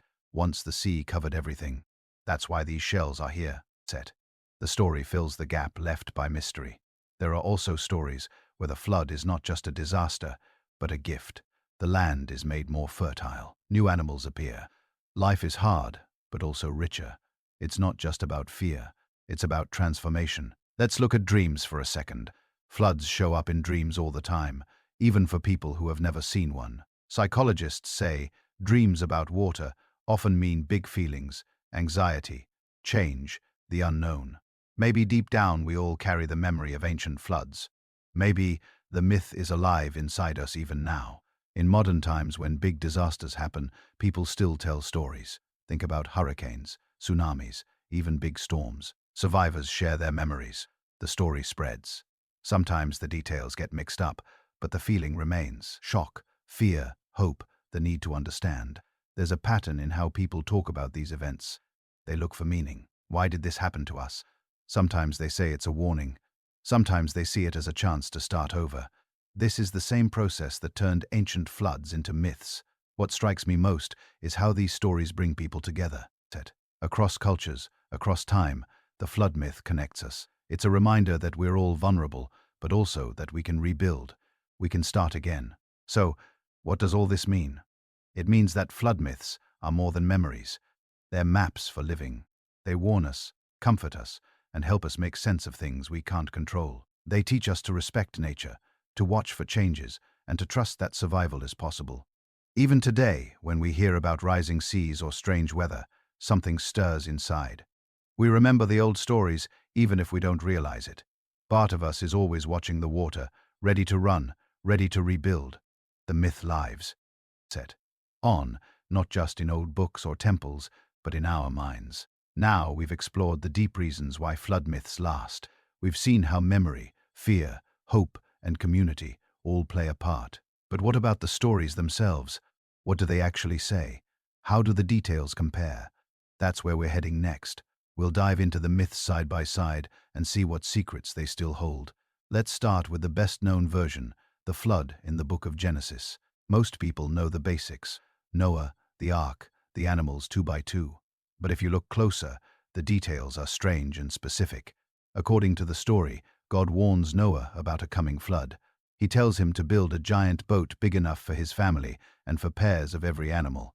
The rain falls for 40 days and nights. Water covers the highest mountains. Everything not on the boat dies. After months drifting on endless water, Noah sends out a bird. It returns at first. No land. Later, it comes back with an olive branch. The waters are going down. Finally, the boat settles on a mountain. The survivors leave the ark and start the world over. Now, what's interesting is how many little details appear over and over. Set. The warning, the giant boat, the total destruction, the survivors and the animals, the sending out of birds, even the mountaintop. These aren't just general ideas. They're repeated in other stories, in other places, by people who never met each other. Take the Sumerian version. This story was written down long before Genesis on clay tablets, over 4,000 years old. Here the hero is called Utnapishtim. He's warned by the Goda that the other gods plan to flood the world. He's told to build a large boat and fill it with his family, craftsmen, and animals. When the flood comes, it's wild. Wind, rain, darkness, water rising fast. After 7 days, the storm ends. Utnapishtim's boat comes to rest on a mountain. He also sends out birds, a dove, a swallow, and a raven to see if the land is dry. When the birds don't return, he knows it's safe. Sound familiar? The match isn't perfect, but it's close enough that you have to wonder. Movies to India. There, the oldest flood story is told in the Satapa Brahmanana, an ancient Hindu text. In this version, a man named Manu is washing his hands in a river. A tiny fish begs him for protection. Manu puts the fish in a jar, then moves it to a pond, then to a river. As it grows bigger and bigger, eventually the fish reveals itself as the god Vishnu. It warns Manu about a flood that will wipe out all life. He's told to build a boat and take seeds of all plants and pairs of all creatures. The flood comes. The fish, now huge, tows Manu's boat to safety. When the water goes down, Manu starts humanity again. Look at those details. The warning, the boat, the saving of life, the rising water, the world starting over. Even the idea of a helper from the water, a fish, fits the pattern, but with a local twist. Different culture, different gods, but the same basic shape. Now, let's go west to Greece. Here, the flood myth features Deucalion and Pyrrha. Zeus, the king of the gods, decides humans have become too wicked. He sends a flood to wipe them out. Prometheus, a god who likes humans, warns his son, Deucalion. Build a chest, he says. Deucalion and his wife Per climb in with Hawaii supplies. The rain pours down for 9 days and nights, nothing but water. When the rain stops, their chest comes to rest on a mountain, Mount Parnassus. When the water finally goes down, Deucalion and Pyrrha are the only people left.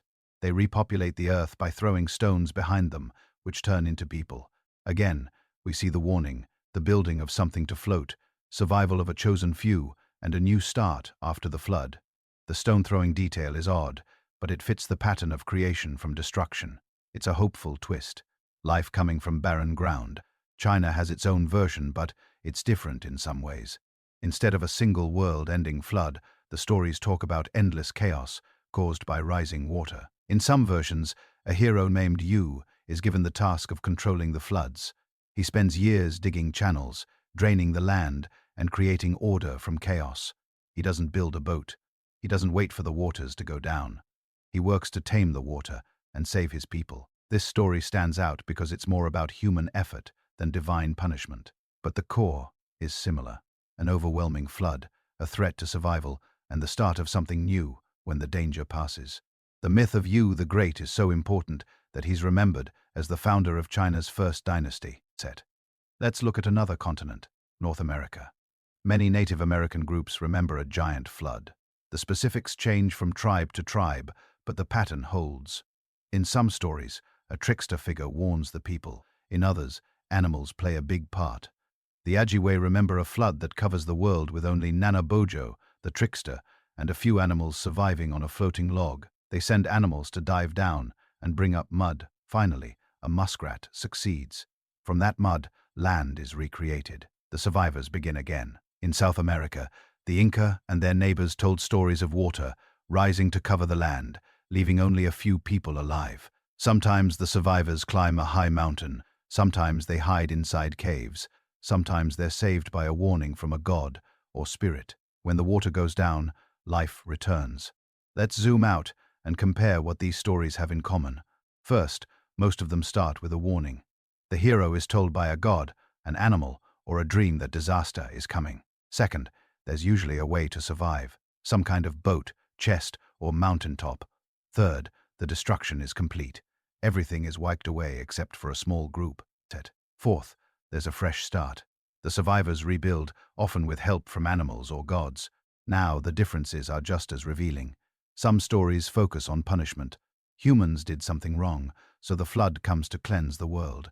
Others focus on chaos, water as a wild force that needs to be controlled. Some are about rescue, an act of mercy, a chance to start again. In some animals are heroes. In others, it's a single human who saves the day. But the bones of the story remain the same. Why do you think so many details match? It's tempting to believe there was one giant event remembered everywhere. But there's another way to look at it. Humans everywhere face floods, rivers overflow. Rain falls harder than expected. Sometimes everything is swept away. The memory of those moments is strong. The stories grow in the telling. Over time, the small local story becomes bigger, more dramatic, more universal. Some researchers think the similarities come from a shared way of thinking. When people face a huge disaster, they look for ways to explain it. They try to find patterns to make sense of what happened. The flood, as an idea, is powerful enough to cross mountains, oceans, and centuries. But there are also unique details that show how each group made the story their own. In Mesopotamia, the boat is huge, 7 stories high, with 6 decks. In the Hebrew story, the number 40 appears again and again. 40 days of rain, 40 nights, 40 days, waiting for the mountain to appear. In the Hindu story, the fish is the helper. In Native American stories, animals do the saving. These twists are not random. They fit the landscape, the values, and the daily life of each culture. Let's dig into the numbers for a minute. The Sumerian flood tablets date back to around 2100 BCE. The Genesis account was written much later, probably around 600 BCE. Though the stories are older, the Indian texts mentioning Manu are hard to date, but some go back as far as 1000 BCE. Chinese flood legends about Yu the Great are at least 4,000 years old, maybe older. The Native American stories are hard to date since they were passed down by word of mouth, but some researchers think they go back at least several thousand years. That means these stories have been told and retold for up to 4,000 years, maybe more. They survive not just in books, but in songs, rituals, and daily life. For some groups, the flood. Myth is at the heart of their creation story, the reason the world looks the way it does. Now, here's something most people miss. In many stories, the flood is not just about destruction, it's about the world being made new. In the Sumerian version, the gods regret sending the flood. They grant Utnapishtim and his wife immortality as a reward for surviving. In Genesis, God makes a promise. Never again will a flood destroy the world. The rainbow is the sign of that promise. In the Greek story, the survivors are told to repopulate the earth. In the Ojibwe story, the muskrat's mud is the seed for the new world.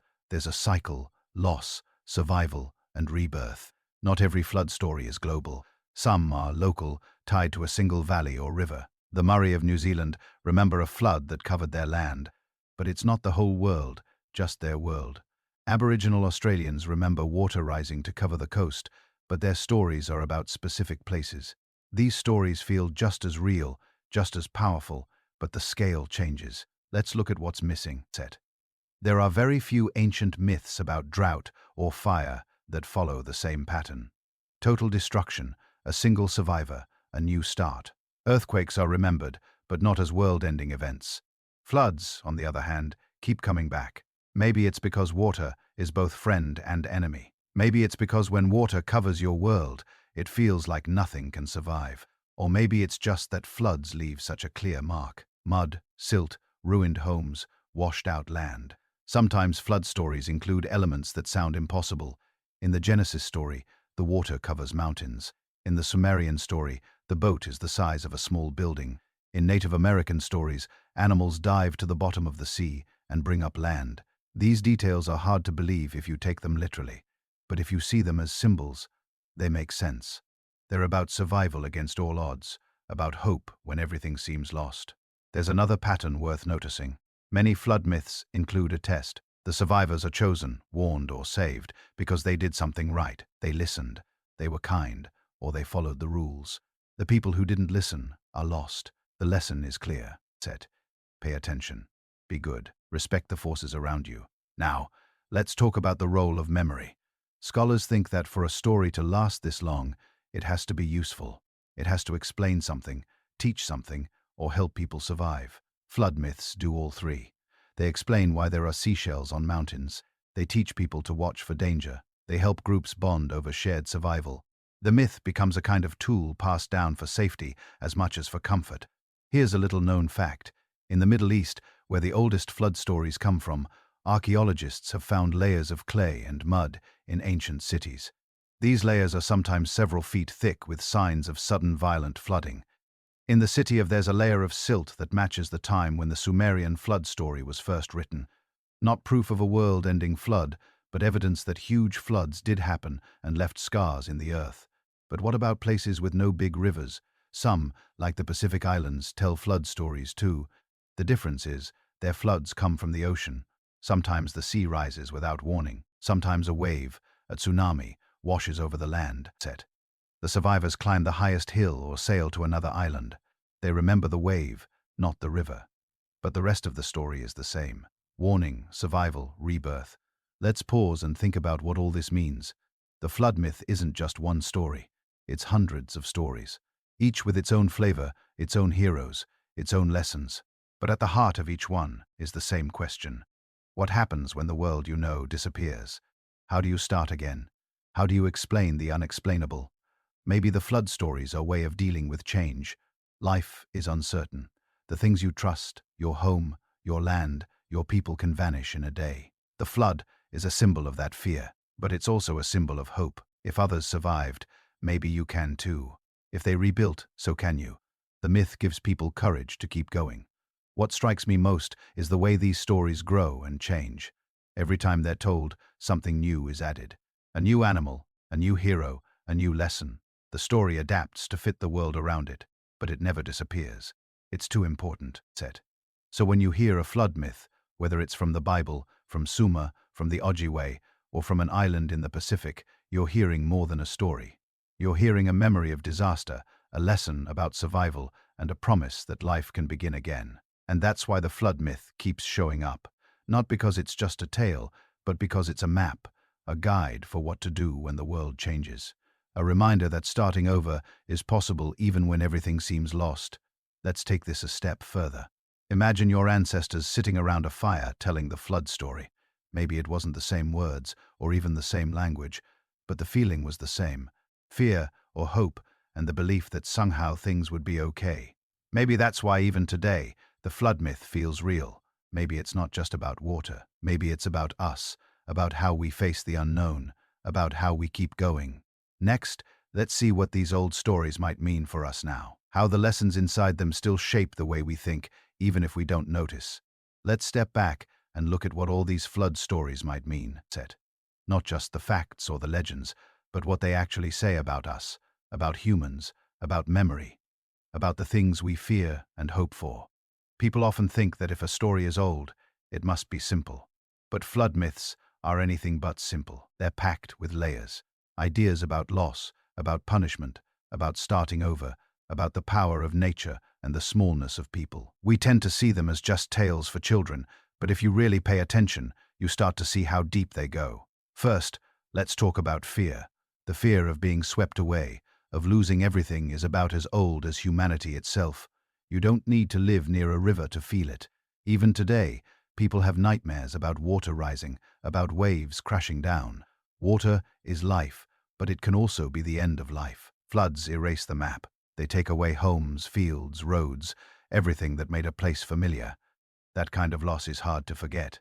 It leaves a mark on the mind, a shape that stories fit into even centuries later. Now, think about how these stories work as warnings. They aren't just about the past. They are a way to keep people safe in the future. If you live near a river, you need to know what happens. When the water rises, you need to remember the signs. You need to teach your kids to listen for danger, to run when the time comes. Stories are one way to make sure people don't forget. If the tale is scary enough, if it's told with enough feeling, it sticks. The lesson becomes part of who you are. It's not just a fact. It's a story about someone who survived or didn't. There's another side to these myths too. They're not all about fear and warning. They're also about hope. The flood comes, but it ends.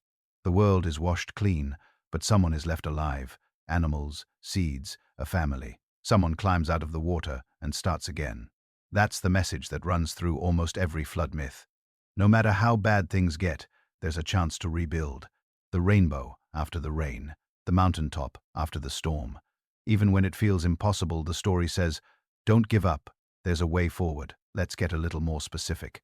Take the idea of the chosen survivor. In most of these stories, not everyone is saved. Someone gets a warning, maybe because they listened, maybe because they were good or just lucky. They build a boat or find a high place or get help from a god or animal. The rest of the world is lost, but they make it. That's a powerful idea. It says that paying attention matters, that there's a reward for being careful or kind or wise. It's not just about luck, it's about listening, about being ready when things go wrong. But there's more. In many cultures, the person who survives the flood isn't just a survivor. They become a founder, the first king, the ancestor of a whole people. After the disaster, they set the rules, teach the new ways, start the world over. The flood isn't just an ending, it's a beginning, a kind of reset button for the world. That's why so many flood myths end with a promise from a god or from nature that it won't happen again, or if it does, that there will be warning, a way to escape. You can see this in the way the stories change over time. Early versions are harsh. Everyone but a few are wiped out. Later versions start to soften. There's a rainbow or a promise or a new rule that will keep things safe. The message shifts from pure survival to rebuilding, to making things better next time. Now, let's look at the evidence from another angle, the land itself. If you go to places where these stories come from, you often find physical clues, not just in river valleys where floods are common, but in places that are now dry. Fossil shells on mountaintops, layers of mud in places that are far from any sea, ancient harbors buried far from the modern shoreline. Scientists dig up these clues and try to match them to the stories. Sometimes the match is close, other times it's not. But the ground remembers even if the details are fuzzy. Here's a good example. In the Middle East, you can find layers of silt that date to around the time the oldest flood stories were first written down. In North America, there are ancient beaches far above sea level, marks left when giant lakes burst their banks. In the Indian Ocean, you can find sunken ruins, maybe sickies, maybe not, far below the waves. Sometimes the stories line up with the land, sometimes they don't. But the pattern is there. Something big happened, and people remembered. There are even hints in our language. Words for flood are some of the oldest in many languages. Words for boat, ark, raft, and mountain show up in languages that haven't been connected for thousands of years. The words stick because the stories stick. They get passed down even when everything else changes. But why floods and not other disasters? That's the puzzle. Fires destroy too. So do earthquakes and droughts. But those stories don't get told the same way. Maybe it's because water covers everything. It wipes the slate clean. Literally, it's total. When a flood comes, there's nowhere to hide except on the boat or the mountain or in the care of a god. The clean sweep is what makes it different. Let's look at the role of animals in these stories. In the Noah story, the animals go two by two. In the Ojibwe tale, it's the muskrat who saves the day. In India, it's a fish who gives the warning. In other places, it's birds who bring news of dry land. Animals are not just extras. They're messengers, helpers, survivors. They remind people that the world is not just human. When life starts over, it's not just people who need saving. The whole world gets a second chance. Here's something else, said. Flood myths often talk about seeds, about bringing plants on the boat or saving grain for the future. That's practical. If you're starting over, you need food. You need the basics to survive. The story teaches that too. Don't just save yourself. Think ahead. Bring what you'll need to rebuild. Let's talk about the moral lessons inside these stories. Many flood myths explain the disastrous punishment. People were greedy, violent, or disrespectful. The flood comes to wipe the slate clean. Only the good or the wise or the lucky survive. This isn't just about what happened. It's a warning. Behave or face the same fate. It's society's way of teaching right and wrong. The lesson is clear. Respect the forces you can't control. Don't take the world for granted. But not all flood stories are about punishment. Some are about chaos and order. The world starts as water, wild and untamed. A hero brings order, drains the water, builds canals, brings life back. In these versions, the flood isn't a punishment. It's just the way things are. A world that needs to be shaped, tamed, made safe for people. Now, let's get into psychology for a minute. Why do these stories last? Said. Why do people keep telling them even when they live far from rivers or seas? Part of it is trauma, like we talked about, but part of it is the power of story itself. A good story answers the big questions. Where did we come from? Why do bad things happen? How do we survive? Flood myths answer all three. They say you came from survivors. Bad things happen, but there's hope. You survive by listening, by preparing, by working together. And then there's the shared feeling. Flood myths are told in groups, around fires, in temples, at family gatherings. They bring people together. They create a sense of shared identity. We are the people who survived the flood. We are the children of those who rebuilt. That's powerful. It's more than just memory. It's pride and unity and hope. The geography matters too. People who live near rivers, lakes, or coasts are always at risk. Even if the last big flood was generations ago, the land keeps the memory alive. Floodplains show marks of water long gone. Sediment layers and caves or wells tell silent stories. Sometimes the only clue is a bit of pottery far from where it should be, said. These traces are easy to miss, but they're everywhere if you know how to look. Here's where science and myth meet. Scientists today use stories to guide their digs. If a legend says the city drowned, they check the seafloor nearby. If an old tale talks about a river changing course, they look for ancient channels buried under fields. Sometimes the stories point to real places, sometimes they don't. But even when they don't, the search itself is valuable. It connects past and present, fact and feeling. Now, think about the idea of rebirth. That's a big theme in almost every flood myth. Destruction isn't the end. It's the start of something new. The survivors plant seeds, release birds, set up stones, or write laws. The flood clears away the old, but it also makes space for what comes next. That's a hard lesson, but an important one. Life can begin again, even after disaster. And here's something beautiful. These stories change as people change. They're not frozen in time. As new dangers appear, the myth adapts. Maybe the flood becomes a plague, a war, or some other threat. Maybe the survivor is a woman instead of a man. Maybe the rescue comes from a different animal or a new god. The core remains. Something terrible happens, but survival is possible. Some people wonder if we'll ever stop telling flood myths. Maybe one day we'll move beyond them.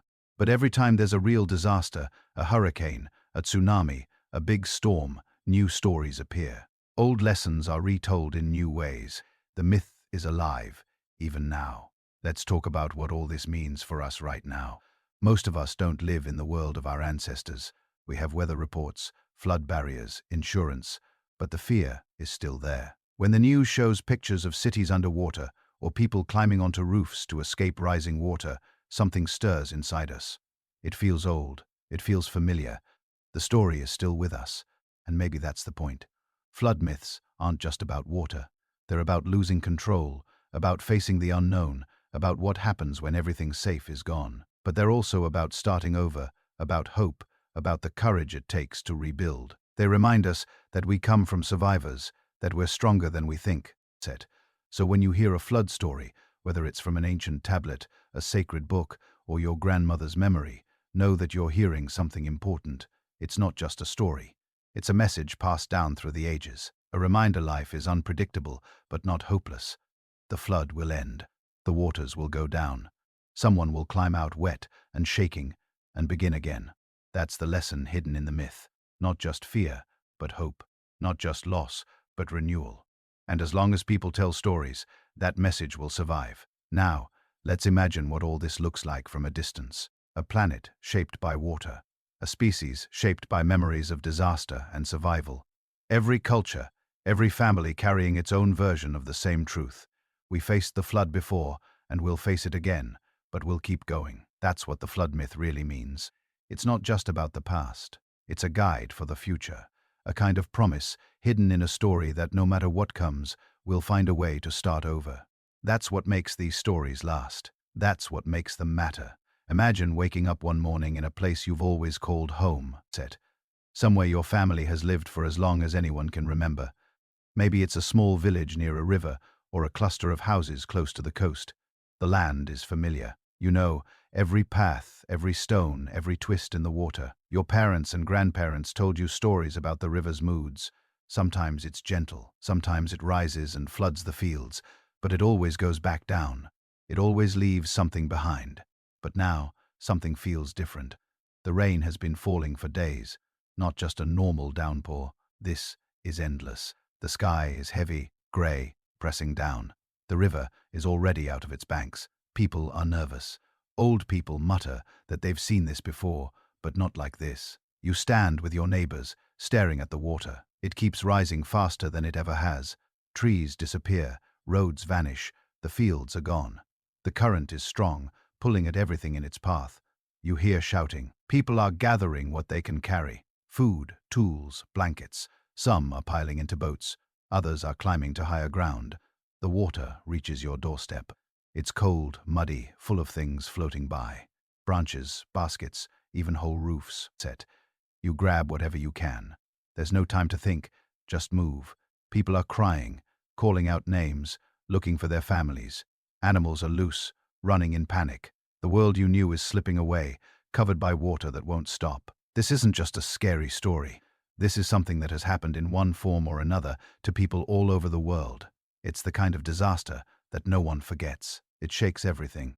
Your sense of safety, your trust in the land, your hope for tomorrow. Surviving something like this is more than luck. It's about being ready. It's about listening to warnings, even if they sound impossible.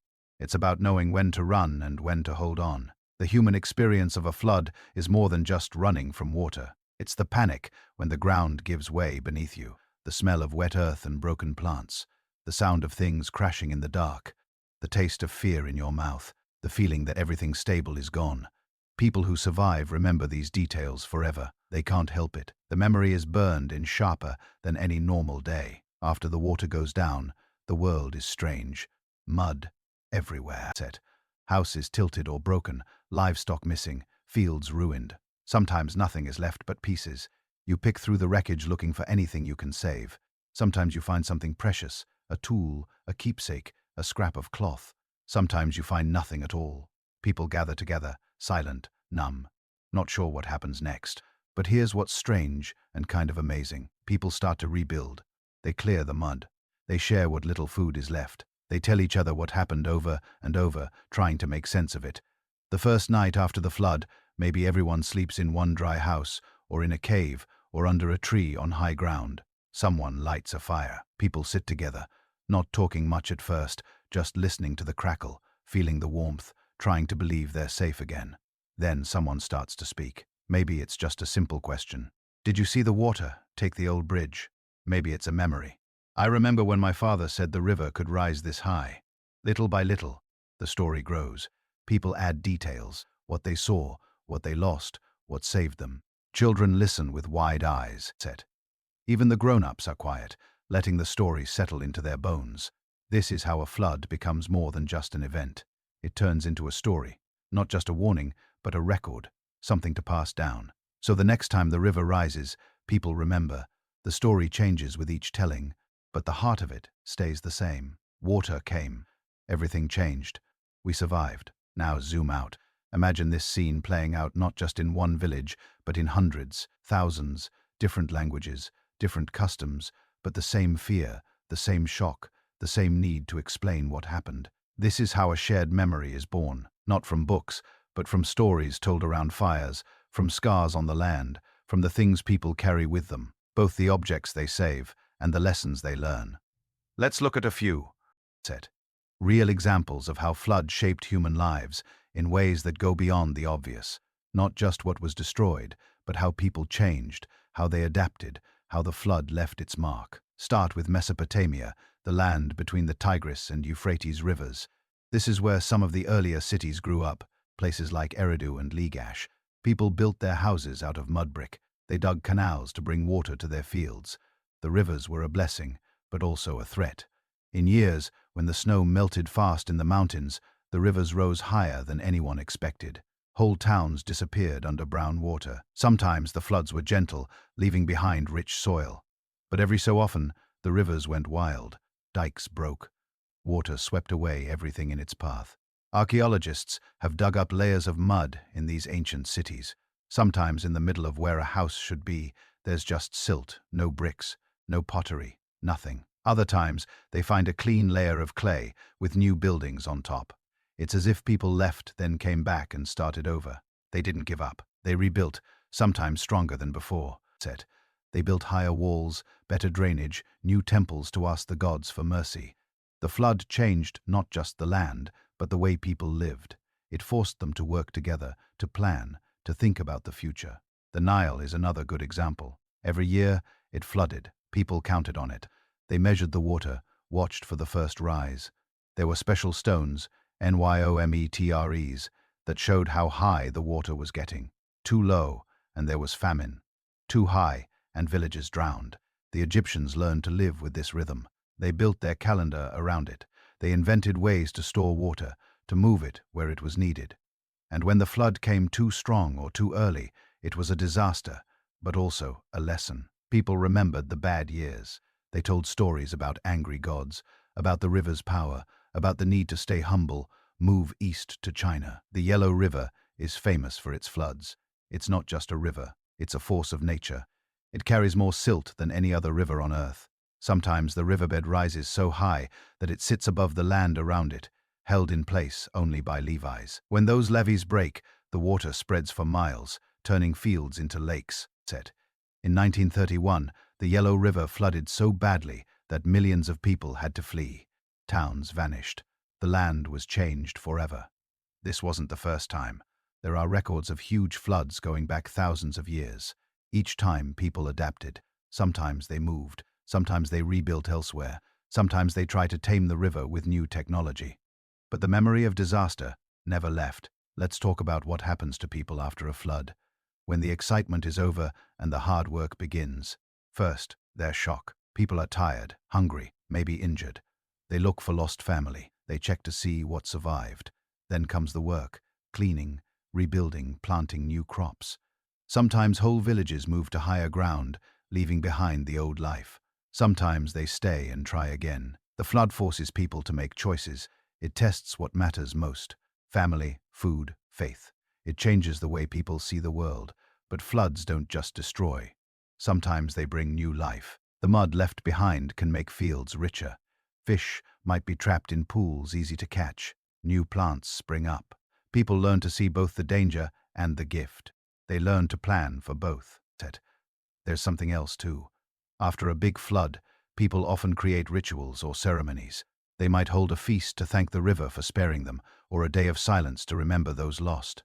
Some build shrines on high ground, so the gods will see them next time. Others plant trees or carve marks on rocks to show how high the water came. These aren't just religious acts. They're ways of remembering and making sure the lesson isn't forgotten. Here's another angle. Floods can change who's in charge.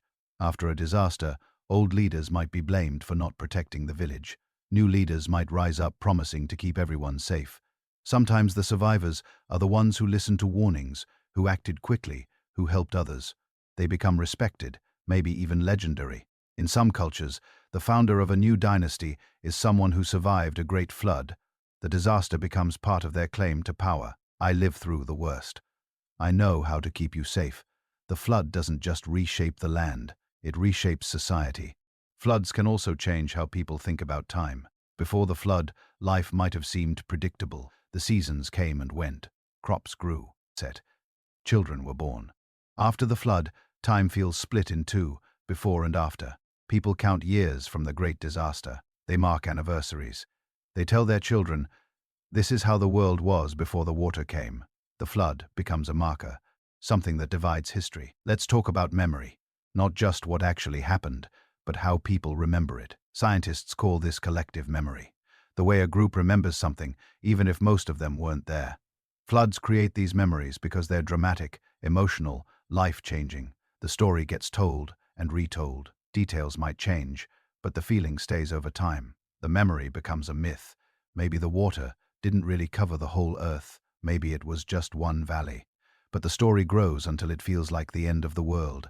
Think about how these memories shape the future.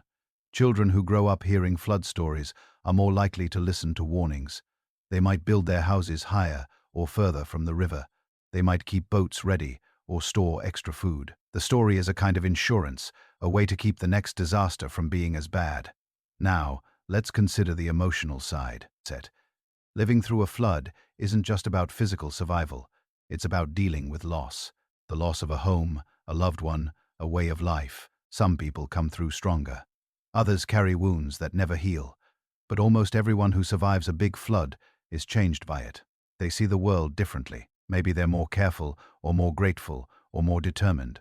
Maybe they're more afraid. The flood leaves its mark inside, not just outside. There's also a sense of unity that can come from disaster. People who go through something hard together often form strong bonds. They help each other, share what little they have, look out for the weak. The flood breaks down old barriers, rich and poor, young and old, neighbor and stranger. For a while, everyone's in the same boat, literally or not. That feeling can last long after the water is gone. But floods can also bring division. When resources are scarce, people might fight over what's left. Old arguments can flare up. Sometimes new groups are formed, survivors who feel different from everyone else. The flood creates both unity and separation depending on how people respond. Look at how these patterns play out in history. In the Netherlands, where much of the land is below sea level, people learned to work together to build dikes and pumps. They created a system where everyone had to help or everyone would drown. The flood forced cooperation in Bangladesh, where rivers flood every year. People learn to build houses on stilts, to grow crops that survive underwater, to move quickly when the warning comes. The flood shaped not just the land, but the culture. Even today, with all our technology, floods still change lives. When Hurricane Katrina hit New Orleans in 2005, the city was underwater for weeks. Thousands lost their homes. Whole neighborhoods vanished.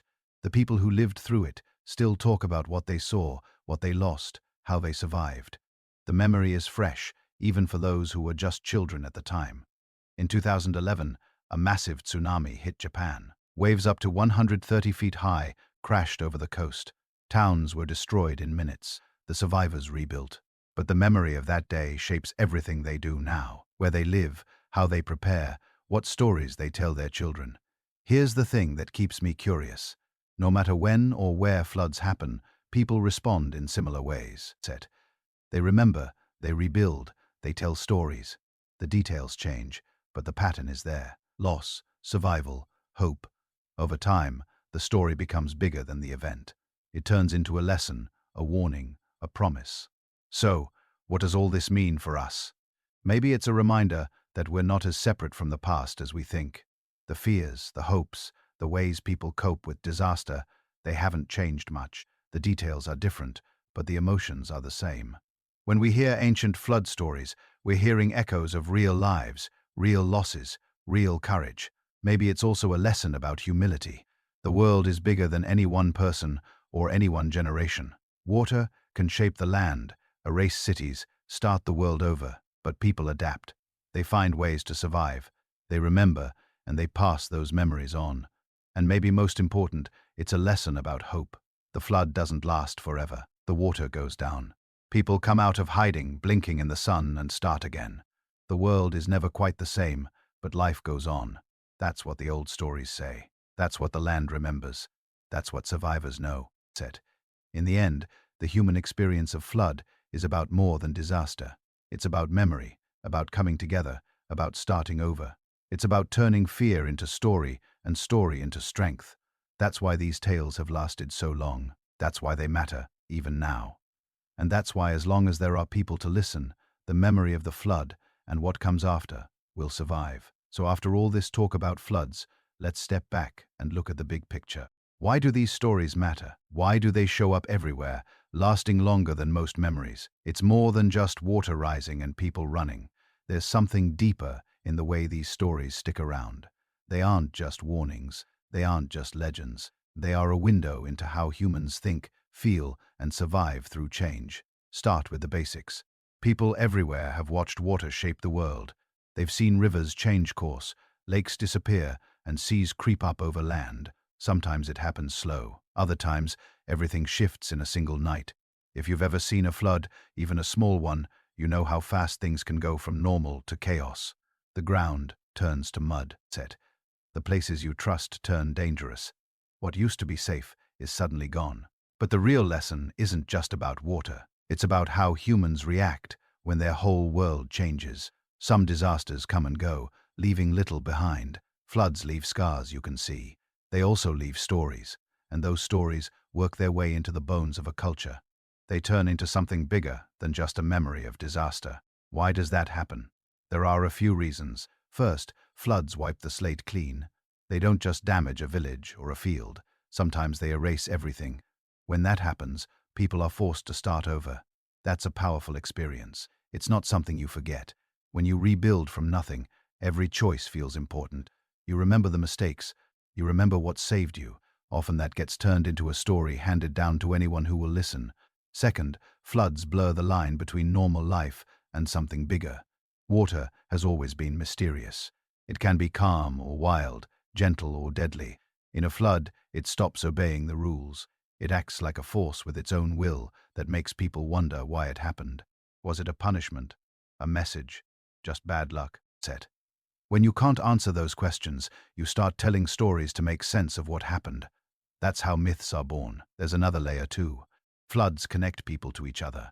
Not just the ones who live through the same disaster, but everyone who hears the story later. When you listen to a flood tale, you feel what the survivors felt. The fear, the hope, the relief when the water goes down. That's why these stories last. They make you feel like you're part of something bigger, stretching back through time. You can see this in the way people talk about floods long after they happen. Even generations later, the story isn't just about the disaster. It's about survival, about what was lost and what was saved, about the moment when everything seemed finished, but life found a way to start again. These stories shape how people see themselves. They're not just victims, they're survivors, they're builders, they're the ones who remember. Think about how this works in real life. After a big flood, people come together in ways they never did before. Old arguments don't matter as much. Everyone's focused on the same goal, getting through the crisis, helping each other, finding a way forward. That sense of unity doesn't always last, but while it's there, it's powerful. People remember who helped, who shared food, who risked their lives for someone else. Those memories become part of the story too. But it's not all about unity. Sometimes floods lead to change that isn't so simple. Old leaders get blamed if people think they didn't do enough. New leaders appear, promising to keep everyone safe next time. Sometimes the whole way a community is run shifts after a disaster. People might move away or stay and build something new. The flood becomes a turning point, the start of a new chapter. It's not just about the people either. Floods change the land itself. Rivers might cut new channels. Fields turn into lakes. Forests become swamps. Places that were important before are gone, replaced by something new. That's why so many old myths talk about lost cities under the waves or lands that vanished in a single night. They're trying to explain changes that really happened, but are hard to understand. This is where things get really interesting, said. Even in places where the flood happened thousands of years ago, people still talk about it. Sometimes they don't even realize the story is about a real event. It just becomes part of the background, like a dream everyone remembers but can't quite explain. That's how you end up with over 200 cultures telling the same kind of story, even though they never met. And here's the twist. Sometimes the story outlives the facts. Maybe the details get mixed up. Maybe the flood was just local, not worldwide. Maybe the boat was a raft or a cave or just a place on high ground. Over time, the odd story gets bigger, more dramatic, but underneath it's still about the same thing. The world changed. People survived. They remembered. Some people ask, why floods? Why not earthquakes or fires or other disasters? Part of it is that floods are easy to imagine. You can see water coming. You can feel it rising. It's a slow kind of fear building up until there's nothing you can do but run. That makes a strong image, one that sticks in your mind and comes back in dreams. But there's another reason. Water is life, but it's also the unknown. It hides things. It can bring new life or take it away. When a flood happens, it feels like the world is starting over. Clean slate, new chance. That's a powerful idea, and it shows up in stories everywhere. Sometimes the survivors are chosen by the gods. Sometimes they're just lucky or smart or quick to act. Either way, the story says you can get through this.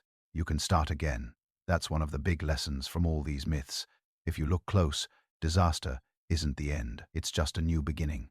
Even when everything is lost, people find a way to rebuild. They make new homes.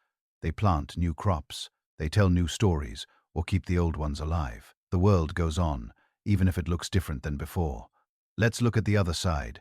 Not everyone survives a flood. Some losses are permanent. Some scars never heal. That's part of the story too. Myths don't hide that pain. They warn about it. They remind people to respect the power of nature, to prepare when they can, to listen to those who know the signs. In that way, flood stories are a kind of guidebook. They teach you what to watch for, what to do when things go wrong, how to face the worst, and still hope for the best. You can see the same pattern in history, again and again. Big disasters come. People are shaken. Some fall apart. Others come together and build something better.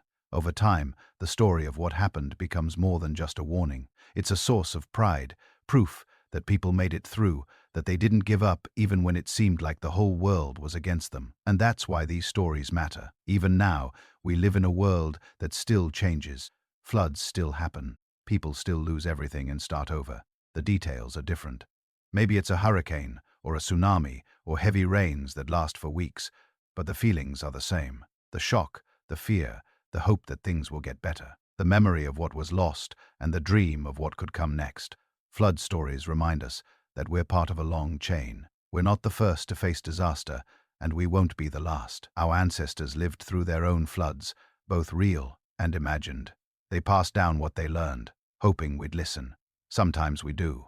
Sometimes we forget and have to learn again. But the stories are still there, waiting to be told. So next time you hear a flood myth, don't just think of it as an old tale. See it as a message from people who faced the unknown and survived. A reminder that change is part of life, that fear doesn't last forever, that hope can rise even when the world seems washed away. And maybe most of all, remember that stories are how we make sense of chaos, how we find meaning in disaster, how we hold on to each other even when everything else is gone. That's why flood myths endure. They're more than just warnings. They're proof that no matter what happens, people have always found a way to begin again. As you drift towards sleep, let that settle in. The world is always changing. Sometimes the safest ground turns uncertain, but people adapt. They remember. They tell stories that light the way forward. Floods come and go. Stories last. And in those stories, hope floats.